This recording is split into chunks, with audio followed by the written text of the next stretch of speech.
Paige, what up, though?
Mic check, mic check.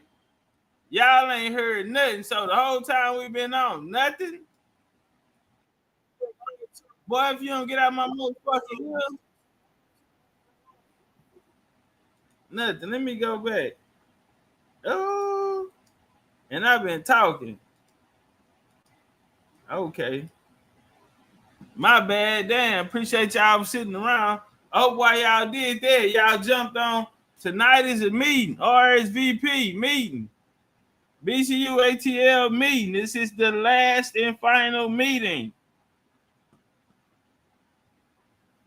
This is the last and final meeting. My bad. My mic was off. Y'all couldn't hear me. But I was saying I had popped in and I was talking to Trish, and she, like she my motherfucking mama or something. You know how your mama, you get in trouble and then she leave out the room, then you talk shit, and they get real hard, tough than the bitch. Yeah, she left out. I was like, I don't know who you think you talking to. I got saying shit like, I hate this house. Yeah, your mama leave out, you mad in the motherfucker. Nigga mad in the bitch. I want to run away. I want to go live with my daddy. Your daddy don't want your ass.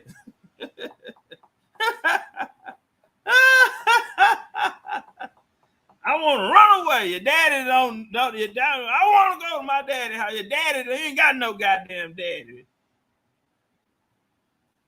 Niggas sitting there like, damn, I don't got no damn daddy. They just. I better climb through the window, goddamn, and just go out in the street. I hate this house. Yeah, motherfucker Kyle trying to check me. God damn it, I'm the big chief. You ain't gonna make me feel nothing lesser of.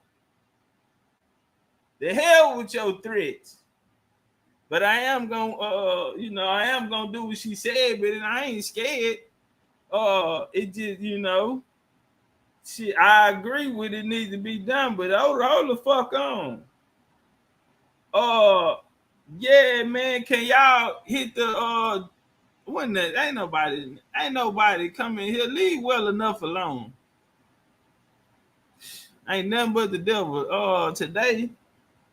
Leave well enough alone, okay?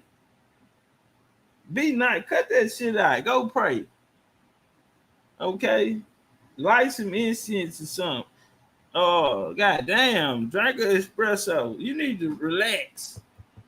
Trees will be running the BCU meeting tonight by sending everybody the link. Should have been in there. If your ass ain't in there, bro. We ain't got all day. I'm trying to run through a little video type shit. Y'all want to get in because this is how you get your communication. All right, we're going to put the communication together. This is easy, bro. We done this shit almost 20 times. This is not daddy daycare. None of that. We not doing that. We on grown folks time. Nigga need to behave, behave in that manner. You know what I'm saying? React in that manner. My bad. But boom, bounce out here. What we doing? Push up here. Okay. RSVP looking real weak. I have no problem with that. We going with who in there? Your ass missed it. Nigga.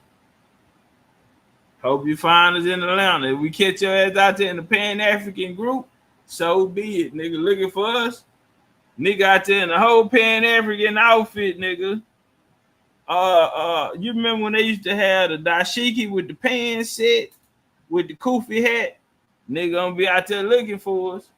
I swear to God on my mama, nigga, we ain't doing no waiting. That's out. No waiting, fam. This the big leagues. That other shit, leave that shit at home. You need to go channel hopping. Go channel hopping, fam. You come over here, bro. We not on none of that. We ain't holding no hand. We done that too long. Done that shit for years, nigga. Now, BCU by standing on your own 10. This right here is a free event. You know what it showed me? That it's no difference between a free event or a registered event. Registered meaning that registration may cost you maybe $300 to $550. Which have been paid in the past. And sometimes you say, maybe we lower the price. We make it affordable. You still get the same results. You might not get the same people, but you'll get the same results.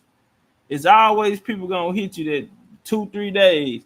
I'm going to get a call Friday of a nigga telling me he ain't coming. This is, I've been doing it too long. Been doing this shit too long. I'm here to call from a nigga Friday that said he can't make it.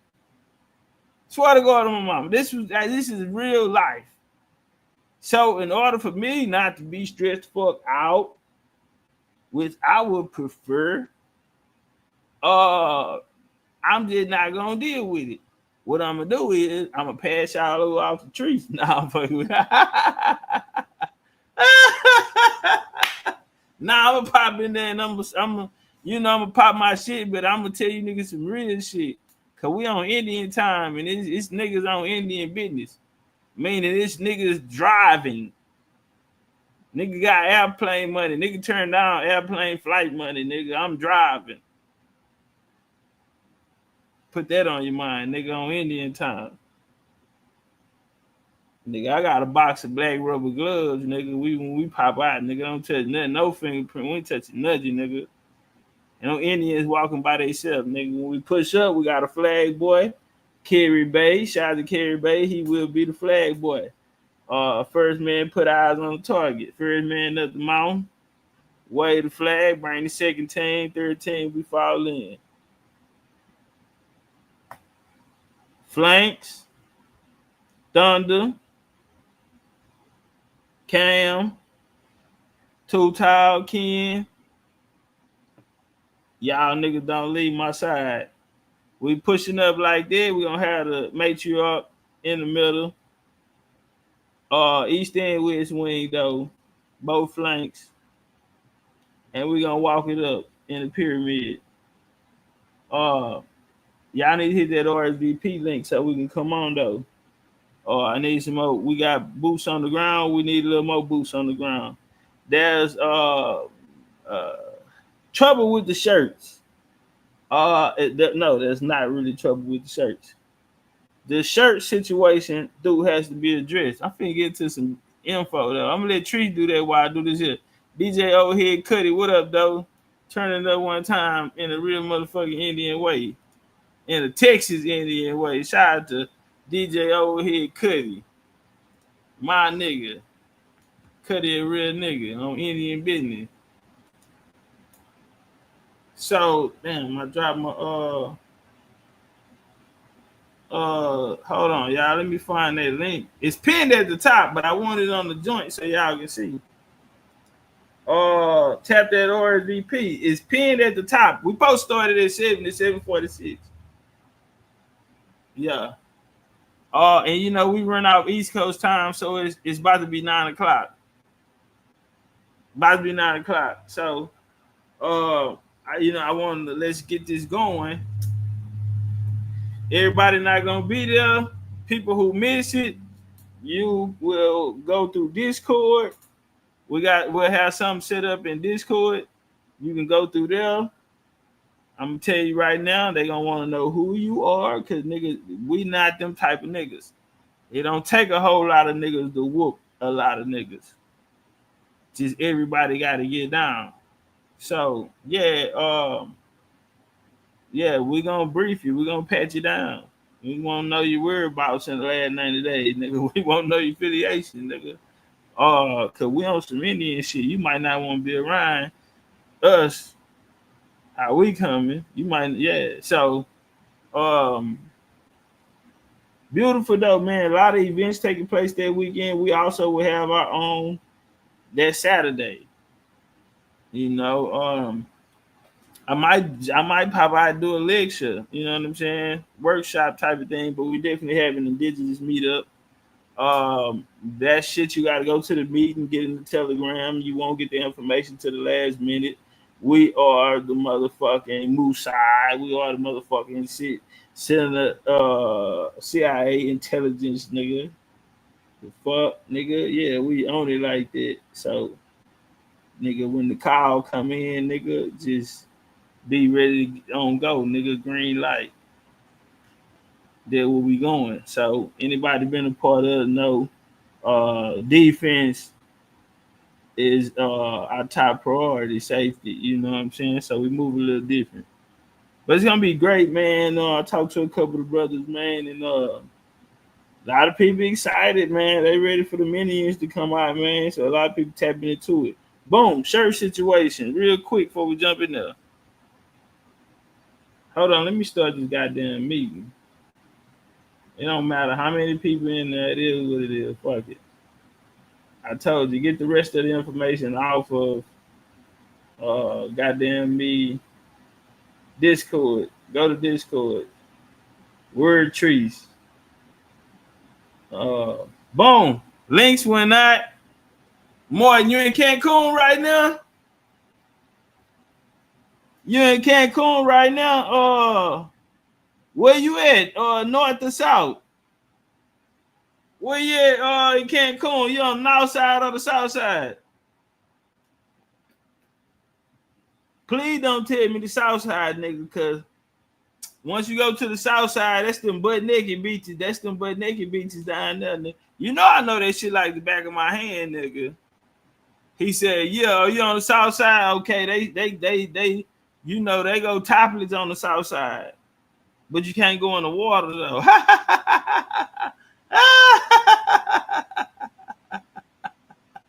He on the south side, ass and titties. Man, I went to the motherfucking, so I get in, boom. You know, they like I think it was like $600. Like hold. So lady was like, do you got cash? I'm like, boom, I bounced over to the ATM machine. Nigga, that bitch tried to charge me $75 to take out the money. $600 a night type shit. You know, and they want $75. They don't know I'm a Mexican. So I walked across the street to the goddamn money exchange. Nigga, I'm a Mexican. I'm not scared to go no motherfucking way in Mexico. But nigga, I know where you at. He said, yeah. He said, I'm in clothes though. Oh, you're in the north. Okay, y'all on the beach then. That's the best beaches on the north. Best beaches on the north without a shadow of a doubt. But if you go south, and if you know what I'm talking about, yeah, they gonna let you take it off. If you on the south and you know what I'm talking about, they gonna let you take it out. Yeah, they ain't scared. They ain't scared. Look at Rand hollering at Morton. Goddamn 2 rookie of the years, BCU pyramid tour. Goddamn nigga will live on in history, nigga. Y'all niggas' name will be engraved in the walls. Morton and goddamn Rand, you can't put them together. We still don't know who won the domino game. Morton gonna say he won. Goddamn Rand gonna say he won, and Morton just hating because Bud beat up Earl Spence out of Dallas, and goddamn Morton say they spiked his water that night, and it just been all type of back and forth with these two niggas. Nigga say, what's up, Chief? Greens Point in the building. 56. Hold on, goddamn. Chief Robinson say he had the 56. Where you at in Green Point, OG? Oh, you know, I done stumped around at Green Point at Elamine. What KJ at, man? Little KJ ain't here, man. We done ran that 1960 up, man. The Elamine up. All up and down there, man. Greens Road, man. Shout out to Greens Road, man. Yeah, man. Nah, treacherous. Real niggas come out there 56, man. It's another homie in here from Acres Home, man. 4-4. In here, man. But shout out to 56, man. Rest in peace, my nigga Lil Gator, man. Shout out to me in Pure Valley niggas, man. Shout out Big T now, man. Big Pyro business, man. Yeah. Nigga that took me through there, man. Look, they go Buck right there. Acres Home 44. He laughing. He laughing. Yeah, nigga. We got a little homestead in this hoe, nigga. I'm out the ward. We got 56 in this hoe, 44 in this hoe, hogging. Yeah, that boy. Y'all nigga coming to Atlanta with me. I know I'm good. Right now, I got some Southside players with me. He said, yes, sir, rest in peace, Gator. You know Gator? Hold on. Let me do something. Oh, damn, let me start this meeting. God damn it. Hold on, y'all. I'm fucking up. I'm Lord still. Ancestors working with me. They working on me, god damn it.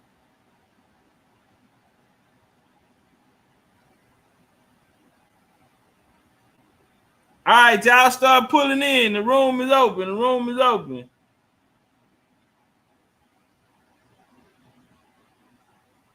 My bad, god damn it, man. Hold on. The homie said somebody gave it. We finna get into the build though. We finna do some black European 101. Black European studies for dummies or some shit like that. Yeah, 101. I like 101 better.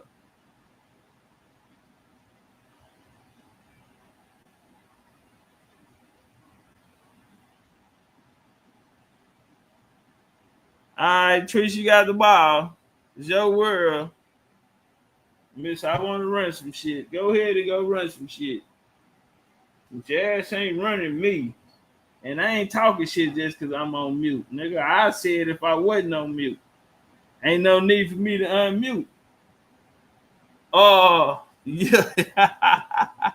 Hey, nigga want to pick on me.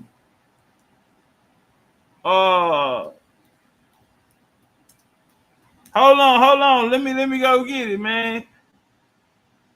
Let me go get that.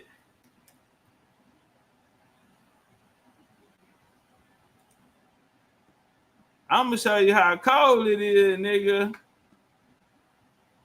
Nigga, this my let me get this down. Acres Home, they got me turned up. Hey, where you from in Acres Home? Cause you know it different size on the what part you out of in Acres Home? I wanna hide the motherfucker.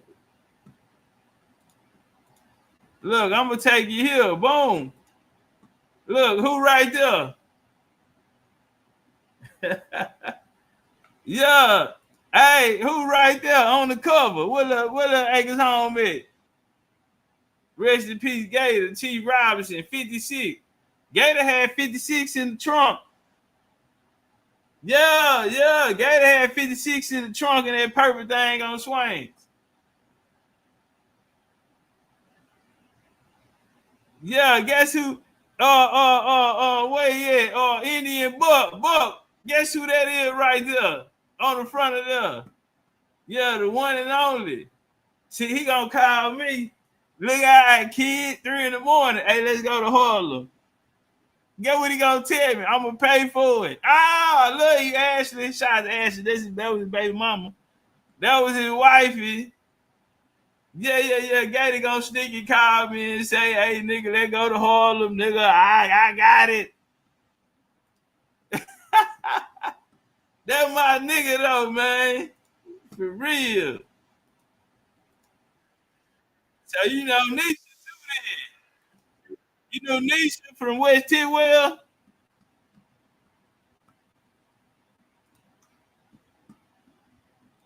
Yeah, that's Nisha from West Tidwell. Damn, I ain't even up. Damn, I thought I was up.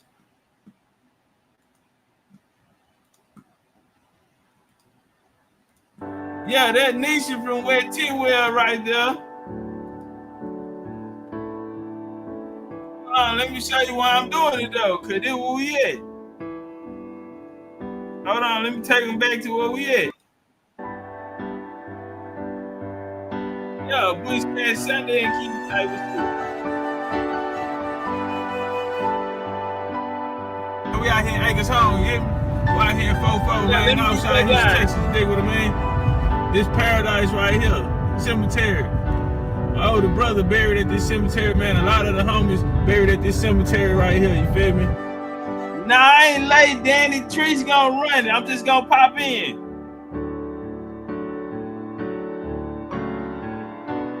Tree said evening there, so we good. Hey, listen, if you're going to the meeting has already started. I'm not coming into the meeting. So the meeting is started. The girls are in there. Y'all got Tricia, Ebony in there.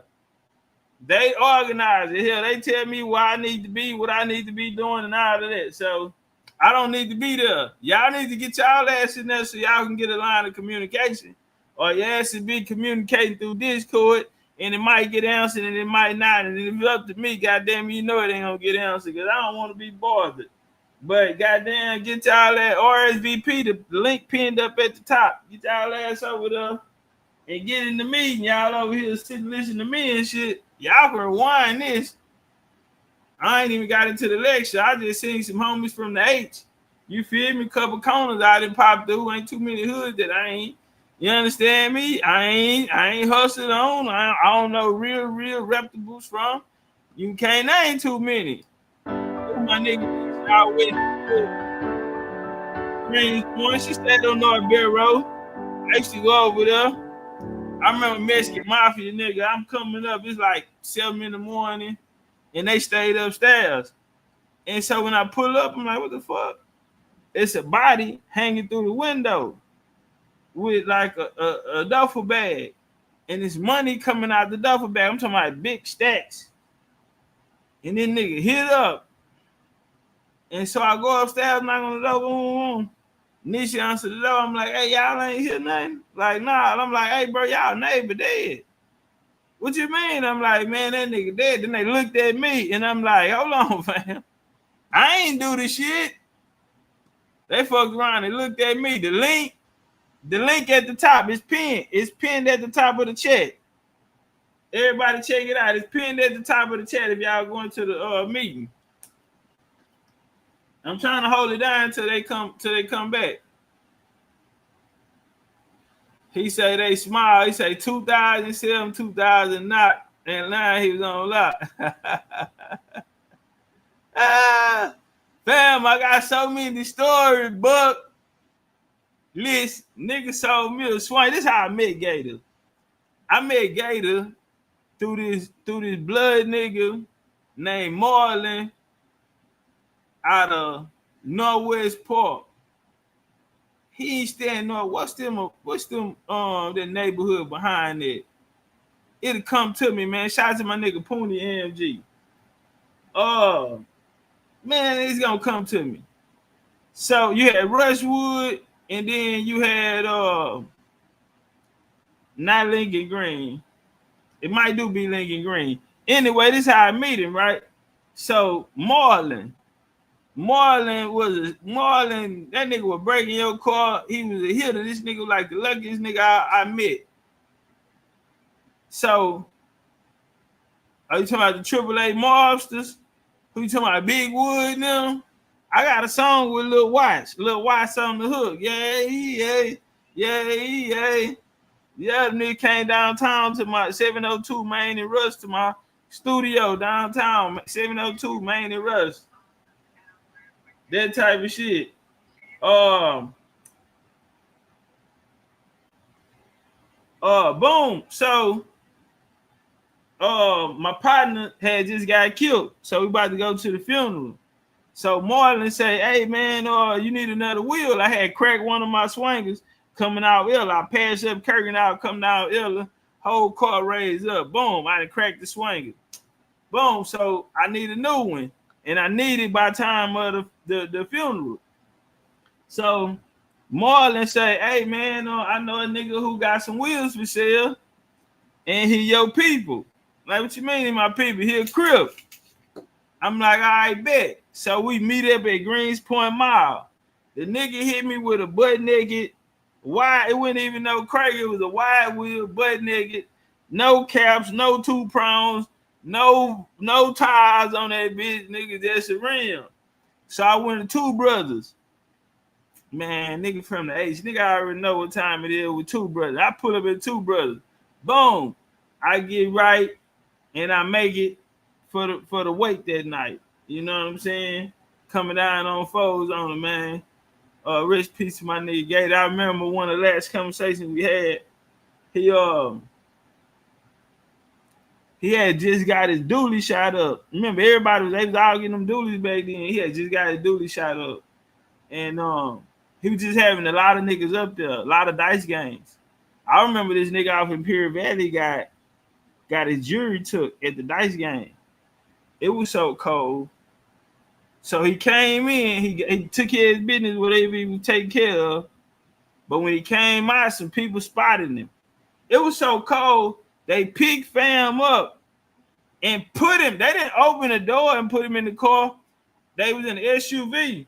They dropped the window and pushed him through the window of the SUV. Now, this nigga used to be real cool with my older brother before he got killed. He from Imperial Valley. He was a blood nigga. I think he did like 8 years. So, I'll get the phone call. I'm on Ella Crossing, last exit before you got to pay the toll. Look at them Northwest niggas. They know what's going on. At the Texaco, back then it was Texaco. I get the call. They tell me the niggas they hit him. Fam, they in there shooting dice with this nigga jury. Piece of chains, bracelets, pinky ring. No, niggas was really having money back then. Them errors that you just put up, niggas was really getting money back then. Nah, facts. Niggas really getting money. So,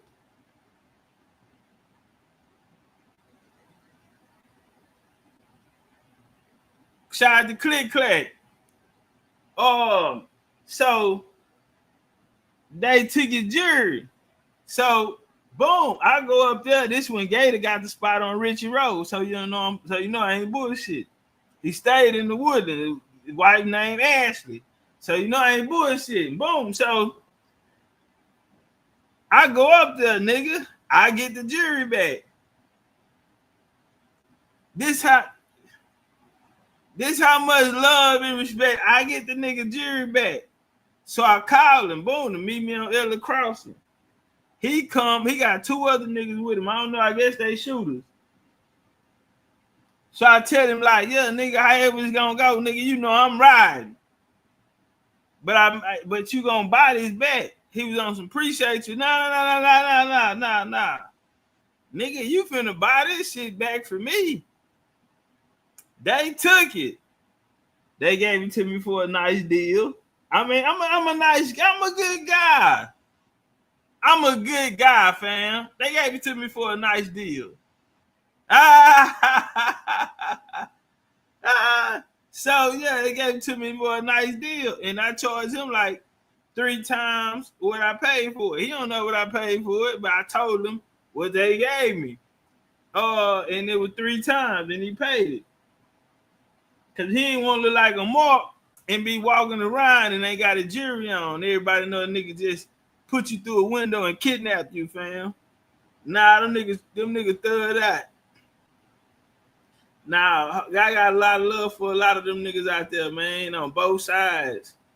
6-0 niggas, to the Pyru niggas out there, man. Them niggas real gang banging out there, man.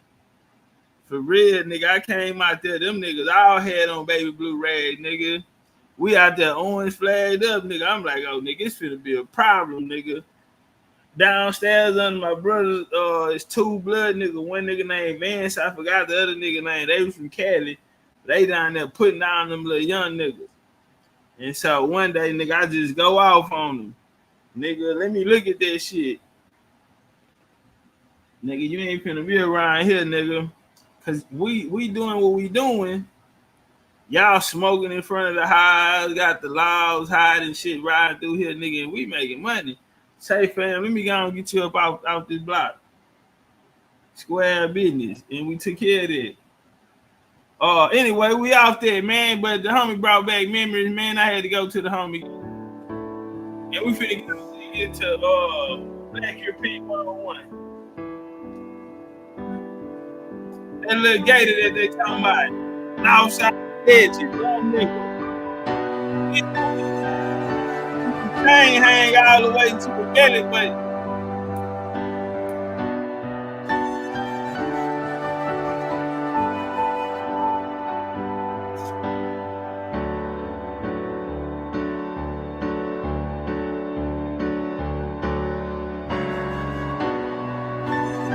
This what niggas used to have.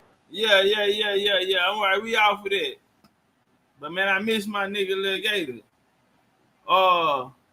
Yeah. Gator was cripping. We used to go to the after hour. He already know. He gonna hit. What's up, kid? What's up, nigga? You strapped? Nigga, come through. Nigga, I got you. Let's go. And we hit Richie Road at the after hour, nigga. Pushing through that hoe. What we doing, nigga? Now I miss my nigga Gator, man. Polio used to be right there on the side of me. Loco, crazy ass. But y'all know them AAA niggas, Glue Head, all of them niggas, Glue Gang, all of them niggas, man. Stop it. Stop it, man. Oh man, name any one of them niggas that had a name and was having real money and real motion, nigga. Ask them niggas about it. Show them a picture of me. Ask them they know this nigga right here. A fool. A fool. Yeah. But we out there. They get to the info. Hope y'all in the he said it's still like that, but it was worse back then. I knew the nigga was dead out there with Gator, you feel me?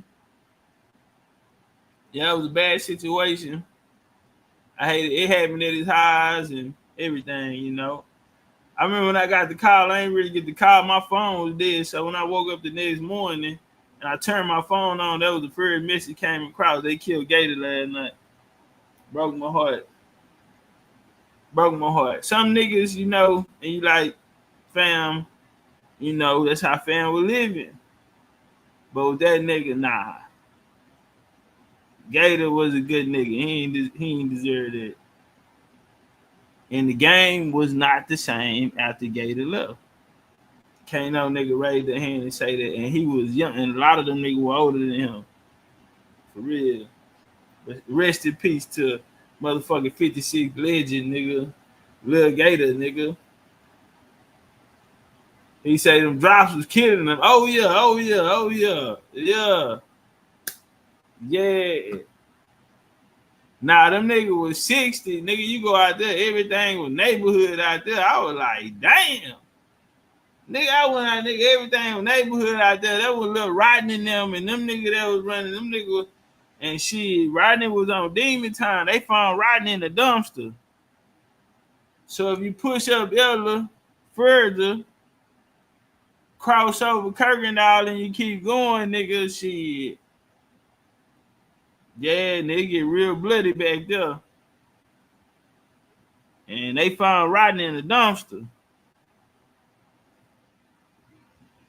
Rodney was a monster. Now it was dangerous. It was hard to stay alive back then. Police tried to kill me one time over there, and some other nigga tried to. Man, I don't even know who these niggas was. I'm finna go grab some smoke for this little female. I ain't seen him in the car with me yet. It's this Crip nigga, this Hooper nigga set named Homestead, selling weed upstairs at Burberry, Bayberry Tree. So it just ain't feel right that night. It's just too quiet. Boom. I come in, she on the phone, she like, hey. I'm like, I'm finna go get it. I ain't even smoking. I run up there, boom, boom, boom. He ain't answer. I'm like, damn, I'm not getting, he ain't answering his phone or nothing. And I come down the stairs and I can see probably like 50 meters down, 50 yards down. I mean, and you can see the fire come from the gun. Fire, nigga, get off. But it's like my third time in like 2 weeks getting shot at.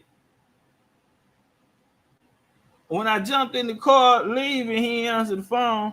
A flashlight hit me. I thought it was a nigga on a motorcycle. I ain't gonna lie.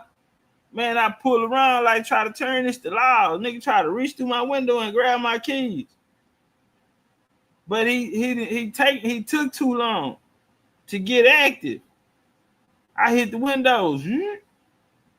Nigga and pull a motherfucking Queen Latifah, nigga, and drop my head because the other nigga was standing in front of me with the gun on me. Nigga, I pull a Queen Latifah, I drop down, nigga, hit the gas. Nigga, you know the motherfucking potholes in Bayberry Tree, nigga. The bitch on the phone screaming, go, baby, he behind you. One nigga running like he the motherfucking Terminator on Terminator 2, and the nigga running real fast. And so I gotta hit this corner, so I'm like, this nigga finna try to get off on me right here. Knocked my whole back window out, nigga. Bullet went through my double D radio, all that type of shit. And my older brother started getting on me, and you always getting the same shit. I'm like, nigga, fuck that. I'm finna go get them niggas. I'm finna go back and get my action. Tripping, thugging, young, dumb. But nigga, you ain't finna get cracking on me, nigga. I'm finna come get that. And they ended up coming over my high, but that was the only way I was gonna chill out. I was on one. These niggas just got off on me, nigga. The loud, no sir, nigga. We finna rock out. But I gotta wait. Cause my brother was like, nigga, did you get away or not? And I was just mad. I wasn't trying to hear shit.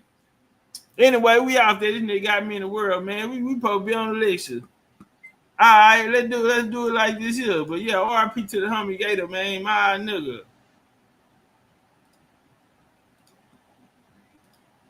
Off the book cover, nigga. Just off the book cover. I really done it. Don't even need to say no more, right? Because do I really have to tell you that black the Europeans was black? Do I really have to tell you who was running shit? We're gonna start off with whitewashing history, right? 60. Now I'm only here to tell you 60 Illinois Barrow. The 13 colonies.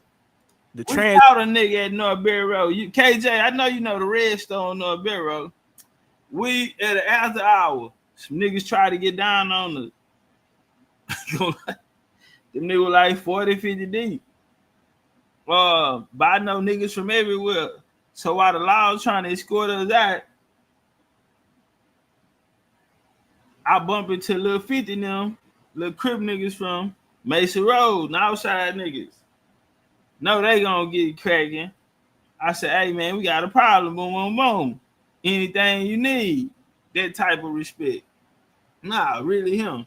So, cousin was probably like 12, 15 deep. But these niggas came trying to look for us. So when they came through the door, we right there. But it's not just us no more. So they don't know who all there. So the laws grabbed my homie and was like, it's you motherfuckers every week. And put us out. So one leave, we all gotta leave. And I ain't gonna start a story because it was some cowboys and Indian shit went on that night. But man, let me get to it, man. Y'all fucking over me, bro. Y'all got me in the world, man. We on 13 colonies was founded by black Europeans, dead to black continents, goddamn. Black European, Fezes versus Fezes, Black European Studies 101. Transatlantic slave trade was set up by black Europeans. Now I did leave a part out, man. I don't want to go into what happened, but I left. Oh yeah, the red stove. Boom, that's what I was saying. So look, just have a look. We hit the red stove. No, them niggas hang out there, they hustling and everything, nigga. I remember the lady was selling that fish, fried fish out that motherfucker, Arab lady. Single cigarettes in that bitch, huh? Yeah, that part type of shit. So it's some apartments, a gate next to the red stove. We pull in, we need some cups and ice. We finna pull up. Yeah, I think it was like $1.25 a line at that time. Real perp had just came back out, except that 4% alcohol shit. The real shit had just hit. It was like $1.25. And a lot of niggas ain't have it, but niggas like Lil Gator had it though. Shout out to my nigga Q. If you know Gator, you know Q. Boom, we see one of the niggas. Boom, we bounce side. Got us one. He can't get in the gate code. We ain't gonna go too deep. But yeah, that type of shit. Point out, right? I think we going by the Imperial Valley, man. Them niggas dangerous over there. They didn't took the whole culture, bro. When I was out there, it was different. Niggas hanging out the gate. You see number red, nigga. When I say that whole area will bang the fuck out, nigga. Them niggas was on some real gang banging shit. Them niggas will put you in the dirt, nigga. 70 slides in this hill. but it's supposed to be 104, right? But I do that later with the Portuguese, right? I will prove that the Portuguese that went into West Africa were black. I will prove that, right? I'm gonna give you niggas a hint. Have y'all ever heard of Queen Charlotte? Drop some flames in there if y'all heard of Queen Charlotte. Who Charlotte, North Carolina named after. I'm gonna help y'all out, right? Have y'all ever heard of Queen Charlotte? Little red bone and a red thong. Uh-oh. Where's she at? Red bone and a red thong. Where is she? Goddamn, y'all moving slow down there. Y'all acting like these goddamn niggas count these ballots. Where the flames at? Anybody heard of Queen Charlotte? Y'all acting like I asked y'all to count the motherfucking votes or something, nigga. Question. Nevada ain't got but 63,000. Them hoes talking about they'll check back with us Saturday. Boy, where you going with that box? What's in the box? You got 63,000 votes, cuz, and you talking about you'll tell me what happened Saturday? And all these Democrat states around this motherfucker. All these Democratic states, nigga, talking about come back Saturday. You niggas, bro, you in Charlotte, I might have to take a visit to.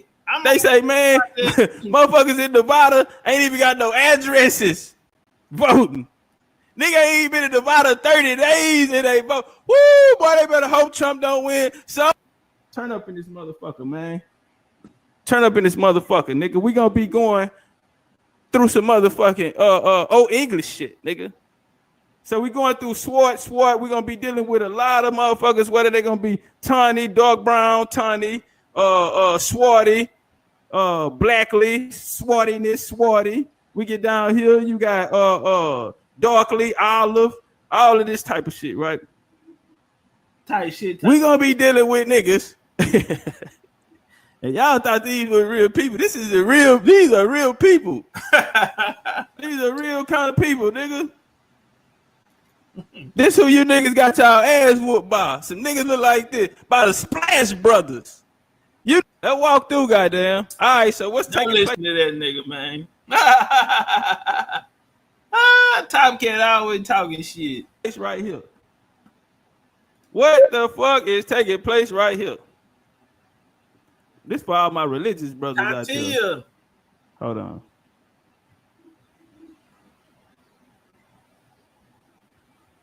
These are Persian soldiers. This is 1410. Persian soldiers had captured Jerusalem and taken the fragments of the true cross discovered by the Saint Helena. The Byzantine emperor Hercules succeeded recapturing the cross, which he returned to Jerusalem, carrying it on his shoulders to Mount Calvary, 629. But they got you niggas out there. Let's go over here. Illumination from the German Wenzel Bible of 1389, Old Testament translation. And let's see who they got out there. Whoa. This like my second lecture. Right here. This one right here was a little more interesting, right? Probably. Now, right here, you see niggas in the castle. And you see soldiers running up on them about that smoke. Finna come get at them, right? So the homie them on the roof, they got the shooters on the roof. And then you look down here, you got a nigga in the window. Hold up. You got the homie in the window. We know this bow tie. Y'all know that bow tie, right? Ali Muhammad, he used that. That's like his little his joint, right? We everybody that seen that picture of the Moor and shit. Nigga got the flag on his head and yeah. Now, what's interesting about this here, if we check out what they wearing, right? Now we look at the niggas they fighting. The niggas that they fighting got on the same thing as they got on. Look at all these niggas out here. Y'all see that Florida the lease on there? Y'all remember ISUPK used to wear the Florida lease so their outfits, did they stop? All right. Chief something else. Boy, that nigga. All right. Boy. Now you got these niggas right here. They had the same outfits on. Check them out. Same outfit. But these are black and these are white. You see what I'm saying? All right, hold on. Let's come down here. Manuscript title, Blessed Charlemagne in the War Against the Moors. In this albino forgery, the dark pigment has been removed from the faces of the knights to the left. To make it appear that Charlemagne and his soldiers were albinos. And they are attacking a Moor fort. But note that the soldiers in the fort are wearing the exact same uniform as they're approaching on horseback. Both are European, and both are wearing chain mail. Moors did not wear chain mail uniforms. Also note, there is a Moor being held as a prisoner in the cell below, identified by his headband, but he is also wearing chainmail, suggesting that he may be a spy. Might be a crypto. Watch it. We might got one. He got the suit on, but he got the head tie on. Then they got him blacker than the motherfucker. Yeah, they got him blacker than the midnight. The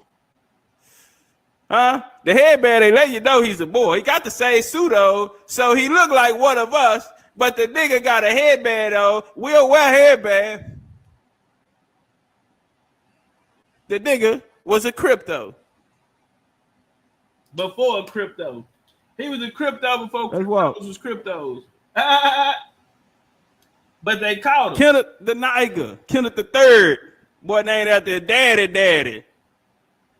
King Kenneth was known as Kenneth the Niger or Kenneth Dub, a surname which means the black man.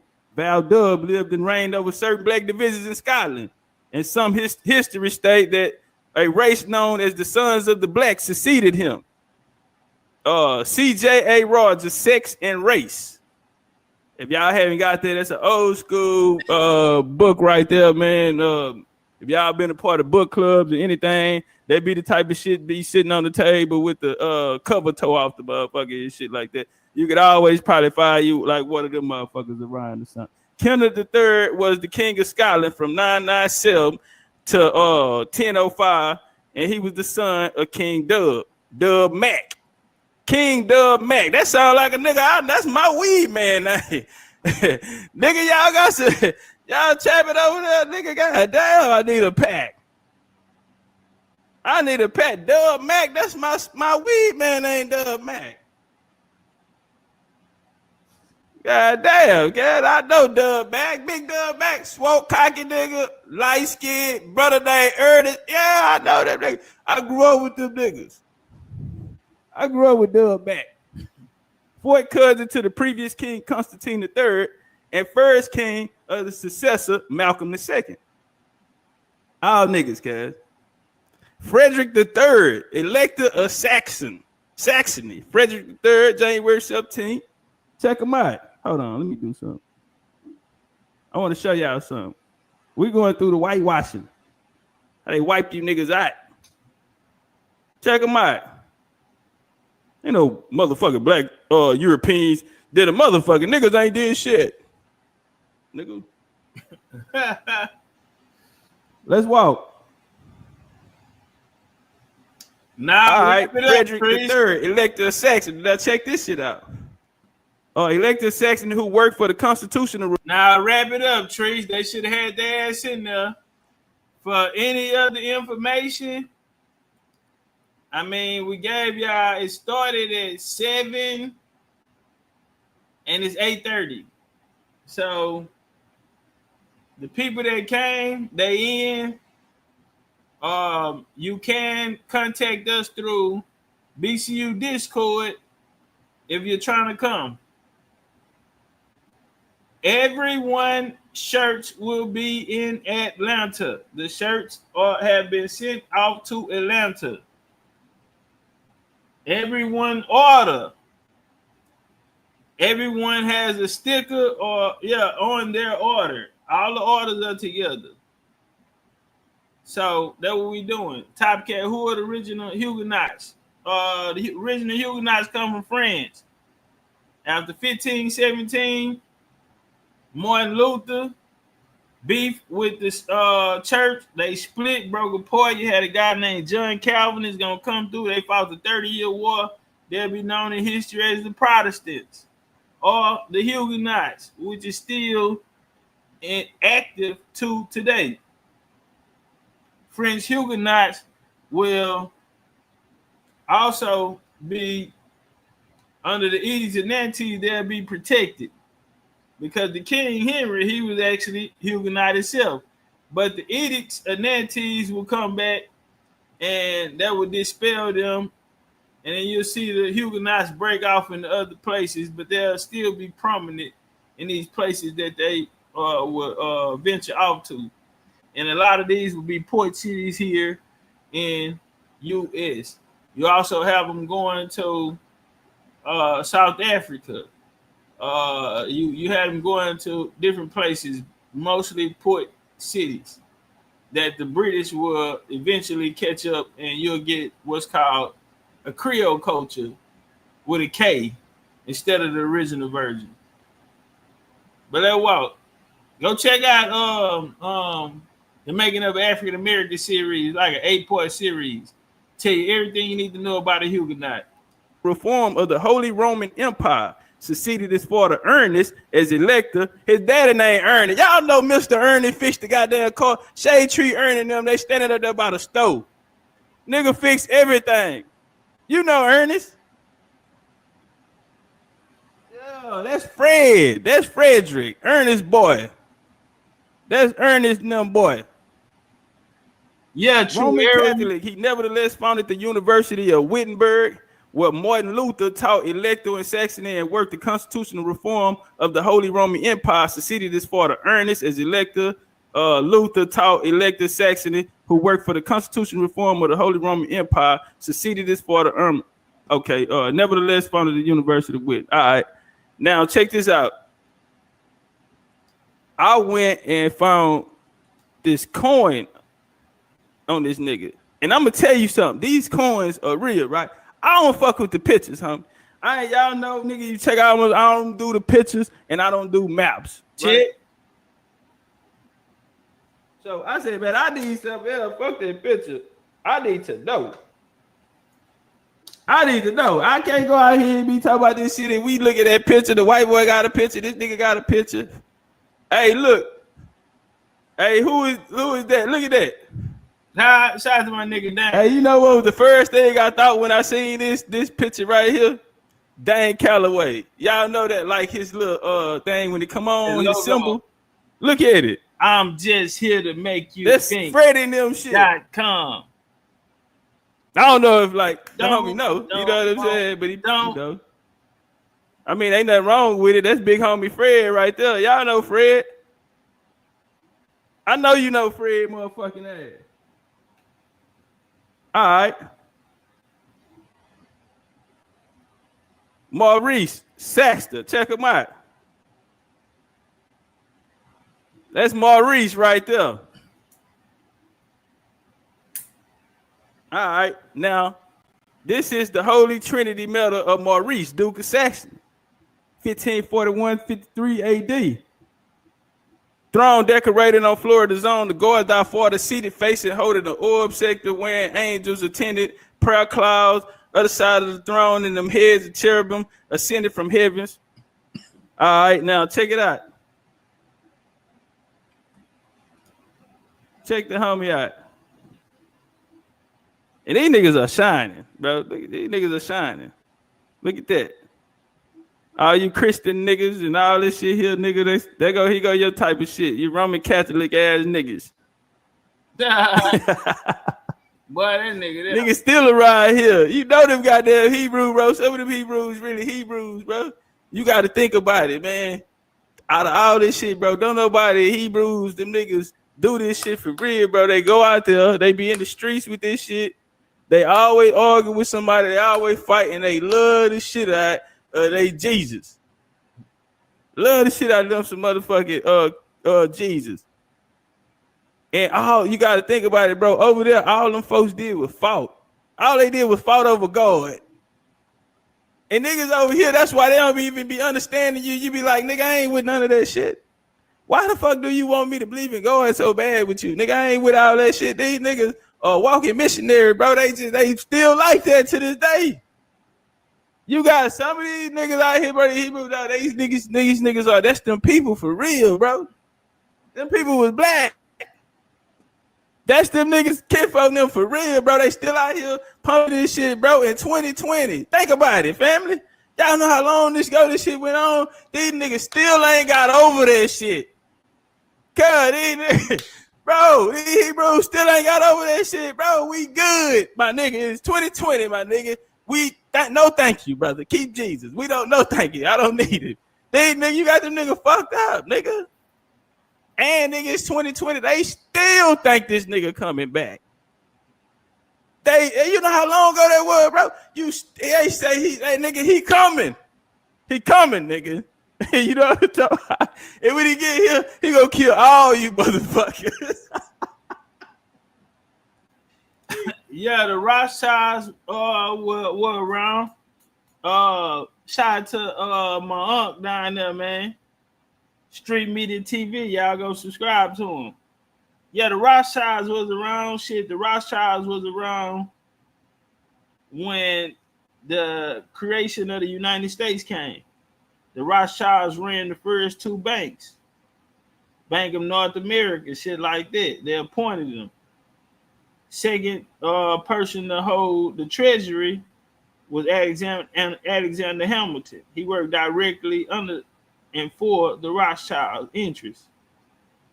So they the one with George Washington that got the first bank. Cause see, they needed funding outside of it. So after 1783 Treaty of Paris, a lot of people don't know that people out of Spain, France, all of those so-called what they call European powers, they came together under the Brotherhood. Let's just say that. Even though their kings or whatever they had their own plans. And but yeah, the Rothschilds were definitely around, but people just don't know that the story is not actually taking place over there; it's taking place here. And that's what I'm here to do, to bring out the real information. I started Black European history, so if anybody want to know about Black European history, I wonder why they're not talking to me. On top of that, nah, man, that's a no contest. Black European history with me is a no contest. This is 5 years ago. I've been talking about this shit. I know it like the back of my hand. I know these bloodlines like the back of my hand.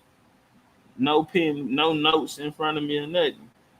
So, but now, yeah, for sure. Rothschilds played an important part in the structure of the U.S. They needed outside help. Well, Rothschilds' money came with it. And when they didn't, after their first charter failed, March of 1811, it didn't get renewed. So you get the battle of, you got Waterloo and all of that shit there with Napoleon and them, and the Rothschilds hit their lick off of that by betting, running the stock market up. Boom. Right after that's Mexican 1808 era. Then we get to 10. These niggas ain't got my money. They ain't running my charter back. Well, boom, that's going to pop off the battle of 1812. So, yeah, Rothschilds have been, even in American history, talk about it as European history, but if you know what you looking at, you wouldn't be out here. People wouldn't be out here saying some of the things they're saying if they really, really knew. Yo, kill all you motherfuckers, dude. All right, let's turn up, goddamn. Now, I'm finna show you how wild this shit is, nigga. If you think I'm bullshitting, you can go on eBay right now, nigga. This is rare. Check him out. He says rare. Nah, he said 1625 Jeremy Sachs. That's John Philip Furs. It's gonna hit you 500 though. Wait. It's gonna cost you 500, but 43 easy payments for 12 months. Okay, all we can do it like that. This how the Jew come out on you. The Jew pop out on your ass and say, "Nigga, I need $4.95 for this motherfucker." Can somebody buy me this? All this gonna cost y'all is $43 a month. Can somebody give me this? Screenshot it. Rare 1625. Jeremy Sachs Altenberg. Four Brother Silver Taylor. I need that, fam. Can y'all get that for me? They go, but hold on, wait. I think we can settle this motherfucker for 43 easy payments. 12. Okay, no, I take that back. Right. I already had this one. You know Phil motherfucking ass nigga. Yeah. I already had this one. Hold on. Y'all keep talking. I'm finna go get it. You know Philip now. My bad. Somebody sent me one of these already. I want the other coin of Frederick Saxton. I got this coin right here. Shout out to my nigga Nick. ATL shotty. ATL to Beverly Hills. Okay, rich woman type shit. Okay, rich type shit. ATL to Beverly Hills. Okay, I see you, Miss Bougie. But yeah. She said this is one of the first gifts I got. She said, I wanted you to have a little piece of what you teach. And so that's definitely going in the museum. So I already got this one. So hold on, let's come over here, nigga. Frederick one day. They go the brothers. They go all of them right here. Yeah, I got it's 4 of them. Well, that ain't all of them. It's 4 of them, though. Let's see how much this one gonna hit you. What they want for this motherfucker. Y'all bullshit, nigga. Them white boys over there paying. Over there buying you niggas. Nah, for real. I mean, white boys over there buying them hoes, nigga. They got them hoes come in a pack and everything, nigga. Them hoes come in a pack. Look at your boy now. Now, if you go Google Alfonso today, that's who gonna come up. Okay? That's Alfonso, though. Hold on. This show, nigga, I ain't popping it.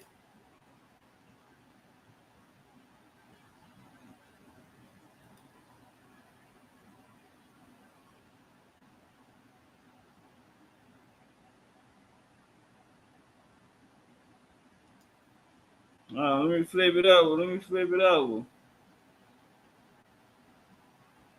me take it out of the case.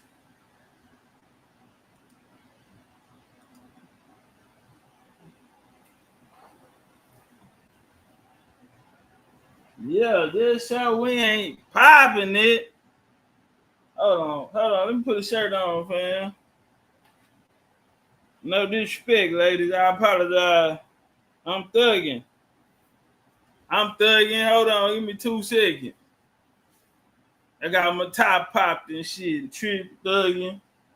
All right, here we go.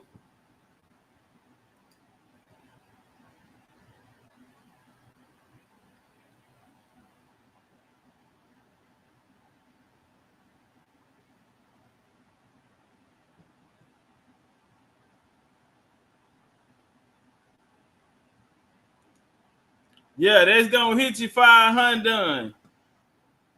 That's gonna hit you 500. Shout out to my rich friend Nick from East Atlanta to Beverly Hills. You did? Yeah, me Bougie Indian. Bro, they selling them. I went and checked the trap. Now copper say stay as you are. No, I checked the trap. They selling them hoes, nigga. Them hoes. Ladies. Hold on. What that motherfucker at? One of them hoes went for 44. What that bitch at? Oh, okay. Don't worry about it. I'm fucking up the Don't worry about it. One of them hoes went for 44. 44,000, nigga. Now check this shit out. 44,000. This right here in Germany. You see the white boys trying to get in. Here go the castle. But I thought niggas went ruling shit. Look, even right here, you can see the crown. The homie say the DNA. The homie say we shouldn't need any memorabilia. The DNA says it all. The DNA don't say nothing, fam. The DNA say percentages. The DNA says percentages that may say a certain number today, and then you go back and check it 6 months later, and it's another estimate. So what the DNA company says, if you even really went through the site, they're going to tell you the most Shout out to my nigga Sword.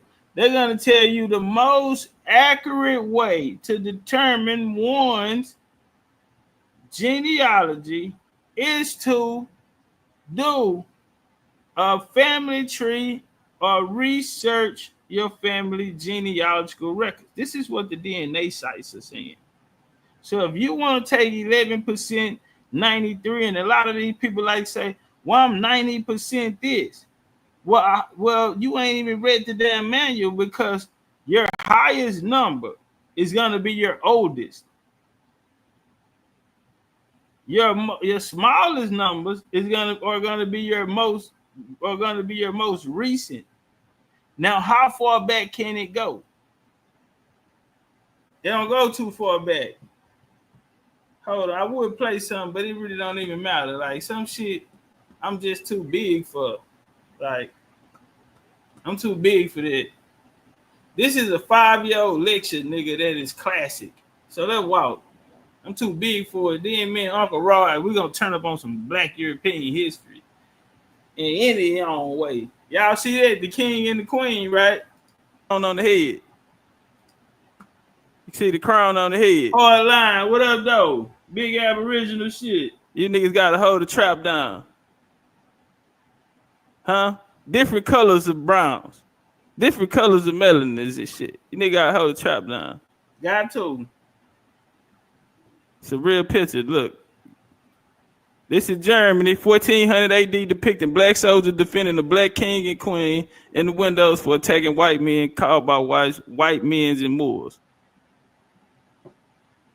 Check. Everybody in the goddamn castle, nigga.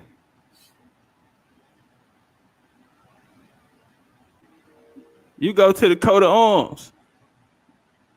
You go to the coat of arms, homie. Bam. young nigga got a little sauce. Young nigga got a little sauce. Man, them nigga be clean in the motherfucker, big boy. Chain on. Check them out. Big chain, earring, rings on his fingers. Nigga got the timepiece on his wrist. Y'all say, y'all still think black folks ain't come over there and niggas went running this bitch. Nigga got coats of arms around his hoe.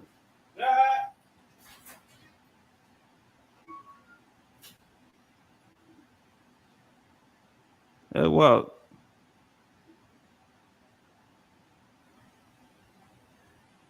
Check your boy out. It's a badass jacket. He look like he'll get on the nigga. He look like he'll jump down off that horse and get on one of you niggas'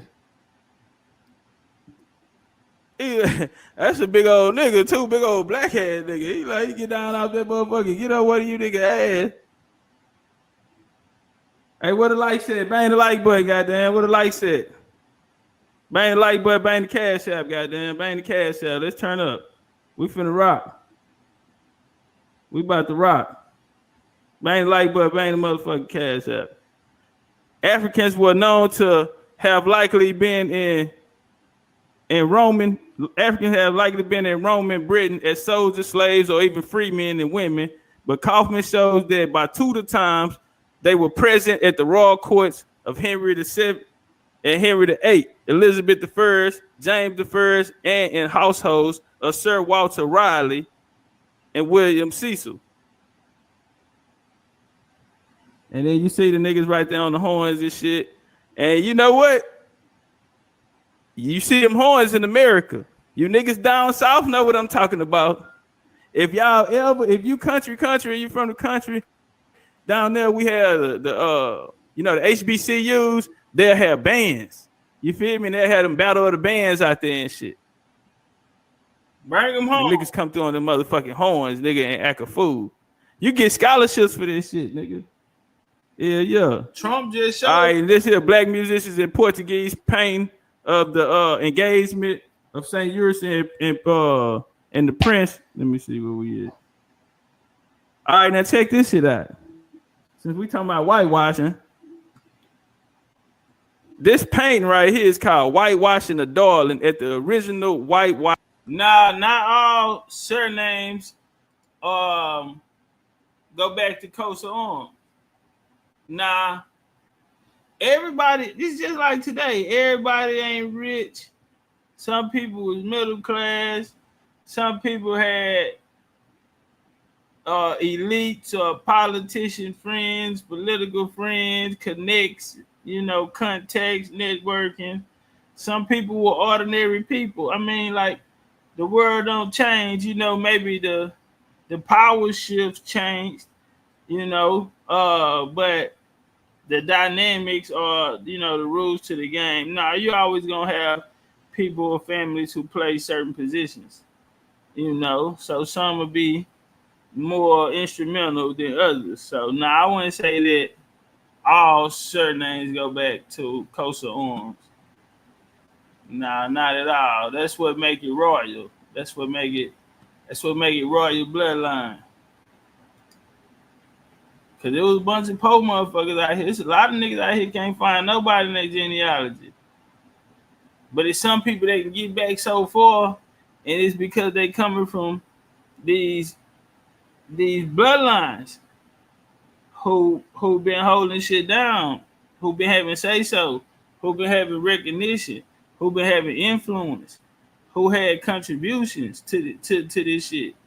Whether it be the U.S. or the Confederate up north, the Confederate on the northeast, the Confederate in the southeast, the Confederate on the southwest, the Confederate through the Midwest, which was along with those in the Great Lakes and ties with those in the southeast down to Mississippi. So now that's why a lot of people have a problem with it. That's why a lot of niggas don't want you using genealogy, because they can't find themselves in the story.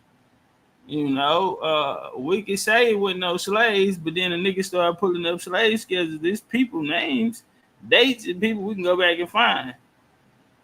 But some, we don't, a lot of people, we still don't know what tribe a lot of niggas from. Niggas been out here for years teaching. Niggas still ain't told us what tribe they from. We don't know what the hell niggas connected to. So, I wouldn't say every surname has a coat of arms. But I'll say that it's a certain period of time where coats of arms started being used. And I follow those bloodlines who it was used by, and I have followed them around the globe. And goddamn, bloodline guards of the six may be the best lecture I ever done. So much genealogy, so many tying in the pieces, and we'll really know about Black European history. Because see, if I was to come out and say it right now, a lot of niggas wouldn't have no choice but to be a Black European. See, if I just came out and just gave up the game now, niggas a Black European that don't even know it. I think it's better to let niggas not even know they Black Europeans. Because people think it's something wrong with it or something bad about it. It's nothing bad about it, fam. You know what I'm saying? Just you were from where you from. Your people were from where you from. They were who they were. Were they instrumental? Were they peasants? Were they servants? How much land y'all had? Were they killers in these wars? Were they politicians? Were they pushing the line? These are the things we want to know. We don't want to put band-aids on open wounds. We want solutions. That way we can move forward. Washing shop, or how to make a black general white. Whitewashing a darling at the original whitewashing shop, or how to make a black general white. Okay. This is from 1809. Check. This is in the British Museum. This is the museum number. This is the title. Whitewashing a darling at the original whitewashing shop, or how to make a black general white. Okay. And right here, they lighting him up. He looking very, very mulatto-ish. He looking real swarthy.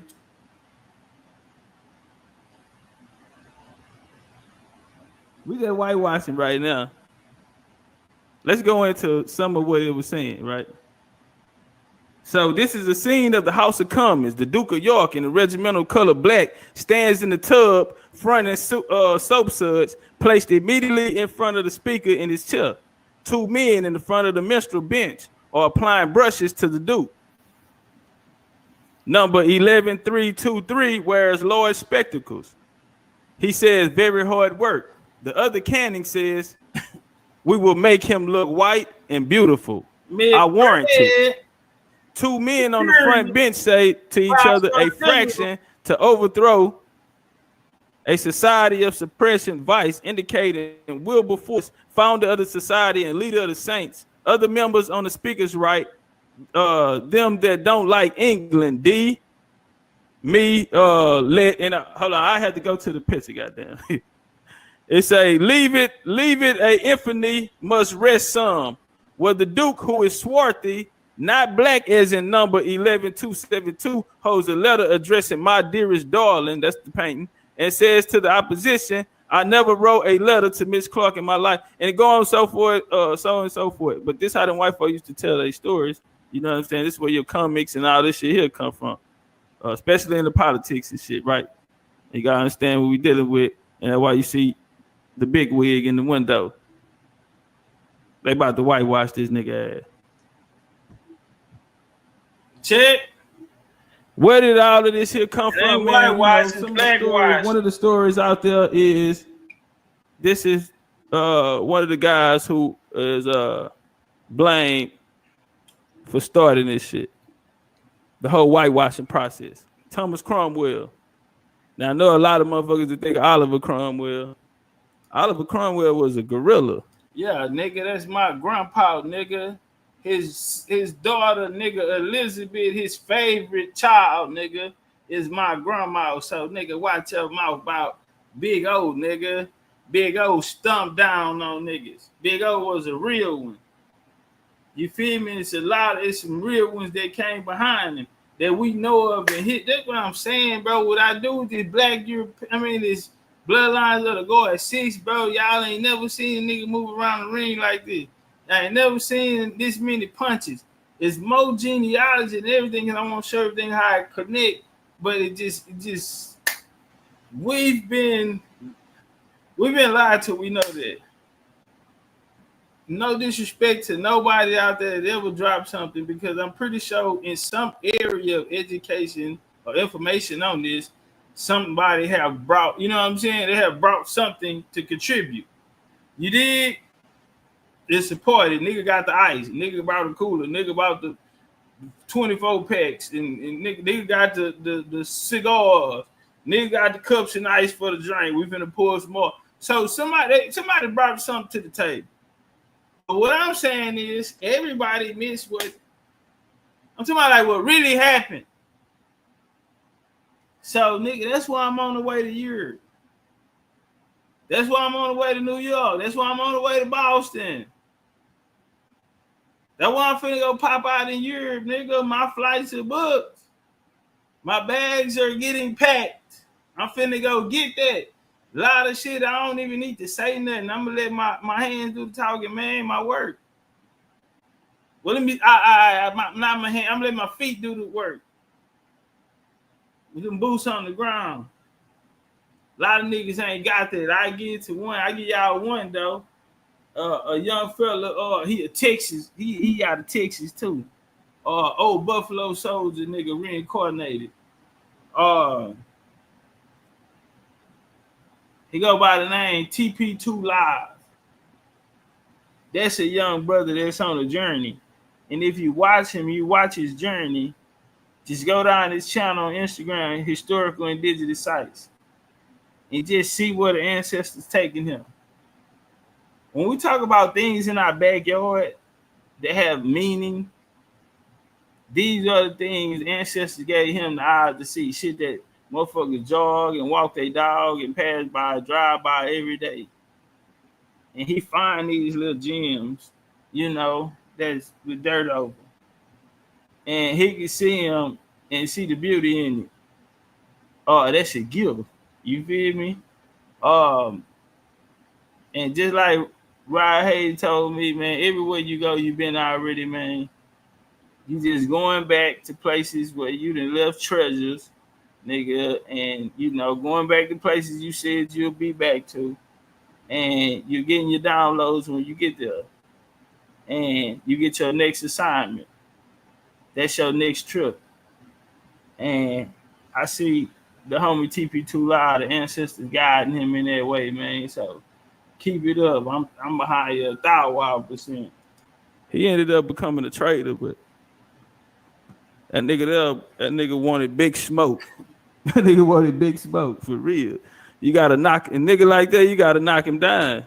Nah, knock him down. That Granddaddy nigga want big smoke. Thomas Cromwell first, the early essence. Work on these niggas. It was Thomas Cromwell who destroyed all evidence of black rule in Britain. Article from the Daily Telegraph Media Group, limited January 15th. Main quote: "No one can be sure of the exact figure, but it is estimated that the destruction started and legalized by Cromwell, amounted to 97% of English art then and still in existence. Statues were hacked down, frescoes were smashed to bits, mosaics were pulverized, illuminated manuscripts were shredded, wooden carvings were burnt, precious metalworks were melting down, shrines were reduced to rubble. This vandalism went way beyond the religion reform. It was a frenzy, obliterating an artistic patrimony, ceremonies, of dangerous craftsmen, and intensity hatred for imagery, depicting the divine as strong and resonant parallels today."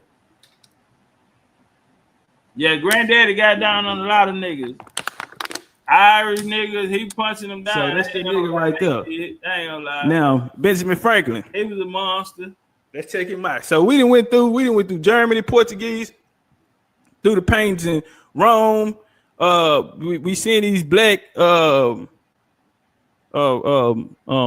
ruling families, you know, they depicting us. I mean, you all in the Bibles out there in the 1300s depicted it. You know, you sitting on the crown with the G's and all this type of shit, dreads and all this type. Mama Lotus, coats of arms and all this type of shit, right? And then you can see the whitewashing. They got a white picture up there, but then they selling the coin of this with a nigga on that motherfucker for $500. Hey, I'm gonna bring these European dudes over here. They from the UK. They pop it on TikTok, right? So I push up. They don't know me, right? Good. I like it that way. So it ain't no competition or niggas feel like he ain't here, he gonna get out of the shine. You know what I'm saying? So boom, I'm over there rocking with the European homies. And you know, they trying to put it together. Boom. I give them the drop. Every time I pass through there, they putting up one of them sources I gave them. You hear me?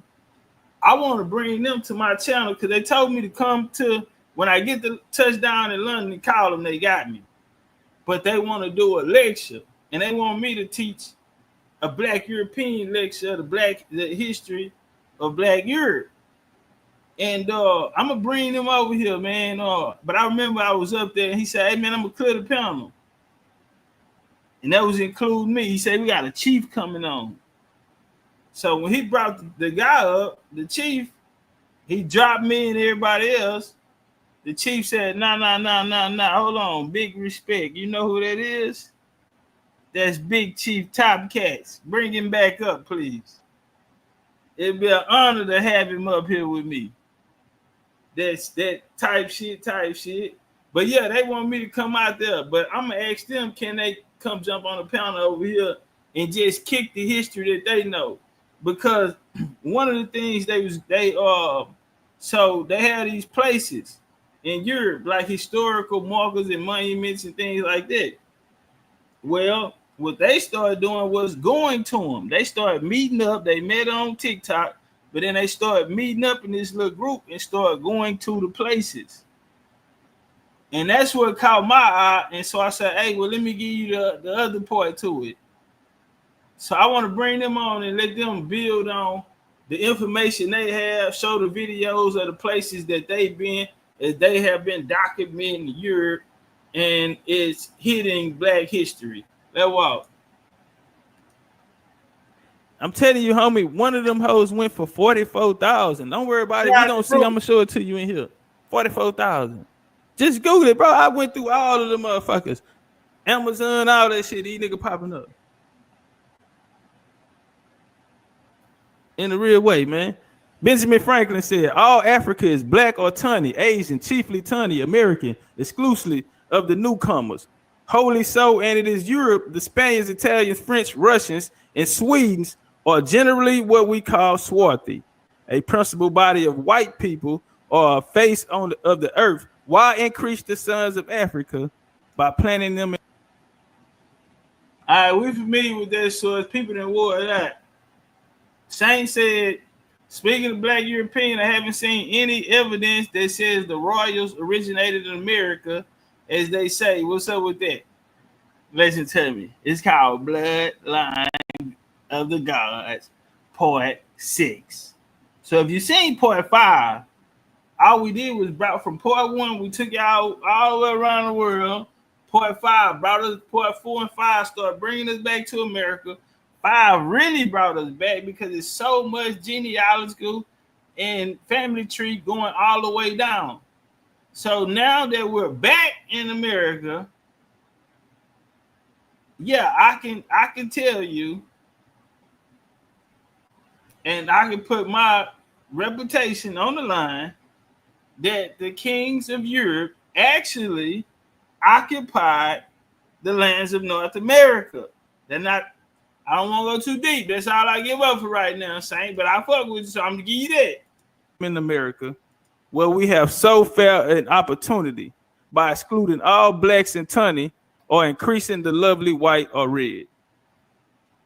And in Europe, the Spaniards, Italian, French, Russians, and Swedes are generally what we call swarthy complexion, as are the Germans also. Source, Benjamin Franklin observations concerning the increase of mankind, 1751.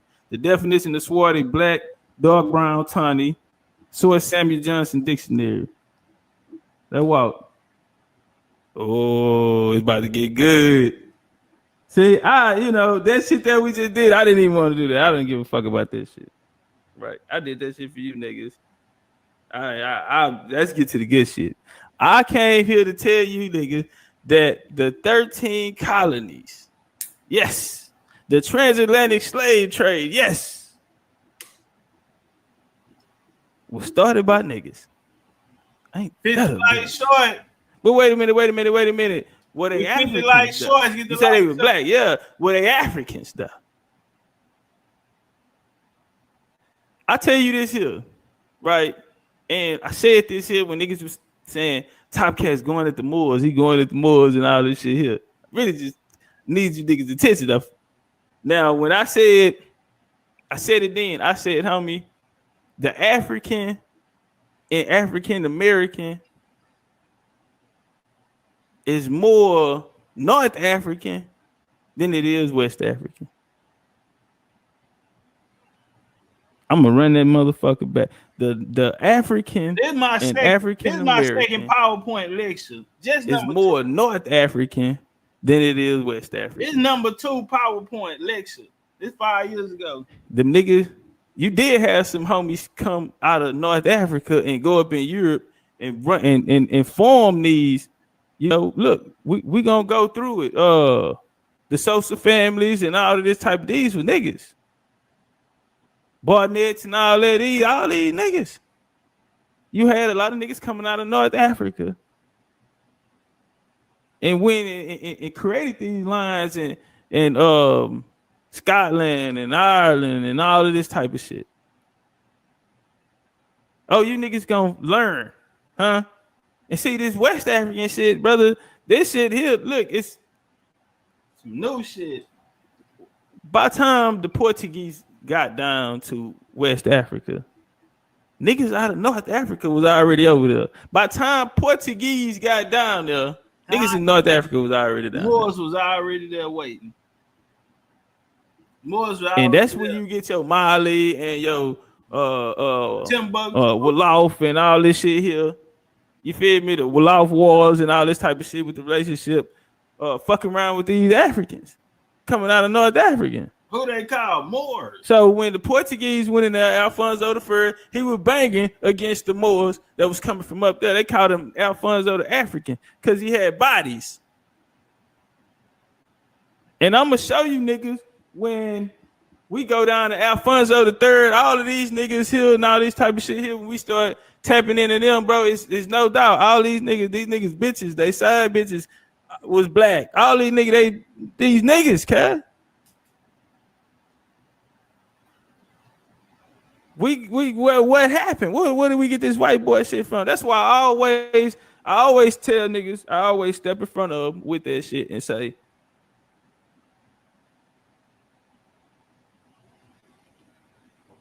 the biggest slave owner at that time, the master of that shit, homie, was a mulatto.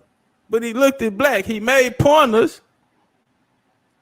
Hold on, don't get they even buried him with him. Don't them headed by Ed. This Ed descent from a long line of noblemen, which included Madaj Apakan at the early 10th century and Cohen at the late 5th century, was the chief officer of the court of King Louis. And we just gonna call a nigga King Lou. King Lou from about 1200 to 1240. Several families in descended from Ed were among the most powerful lords in the North Wales in 13th to the 15th century. Let's walk this shit down. It's a rookie. He's a rookie. Let's walk it down. Ed, Big Ed. Big Ed was central to the kingdom of Gwyn in North Wales, serving Lewin in the Great, the son of D. We don't call him D. He was the ancestor of Owen Tudor. Write that down out there if y'all taking notes. Owen Tudor. Write that down out there if y'all taking notes. And thereby of the Tudor dynasty, Ed is what they have come to notice in battle, fighting against Lorraine, Earl of Chester, and cutting off the heads of 3 Englishmen. He displayed 3 heads on his coat of arms in memory of their feat. He received extensive grants of land, which when added to his clan, the descendants of the 9th century, served as the basis of establishing some of the most prominent lineages of post-conquest. Big Ed started it off. Welcome down. Ran a missionary play. Welcome down, Chief. He was already on, he had already came from nobleman himself. Ran the play, man, got himself in position, man. He was granted, real nigga status. Nah, but he got land grants and shit, homie, and they ain't have to pay taxes. Nah, okay? Prez, he was a rookie. So, thus, he was a rookie. Where this shit come from when these niggas get over here? You have these aristocrats. He just was even if they share owners in the company, was different. He was a rookie, but though. He just was see that shit with the king and the queen. That shit they'll run deep, nigga. You really just gotta be like a loyal nigga, because even though you're a rich nigga, you on your toes, you self-made, or however you got your play. If you got it off doing some real nigga shit for me or whatever, you still gotta work for me. If you join a colony, you build a colony or a company. It always been like that, homie. That's how they run them niggas. That's how they run their program. But a lot of niggas got real nigga status for doing real shit or holding it down, especially in conquest for a king or a queen or doing some real shit. You know what I'm saying?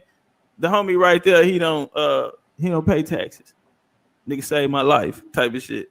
You know what I'm saying? Richard II. Nigga Richard was born on the 6th of January, 1367, and bourgeois, the son of Edward the Black Prince and grandson of Edward III.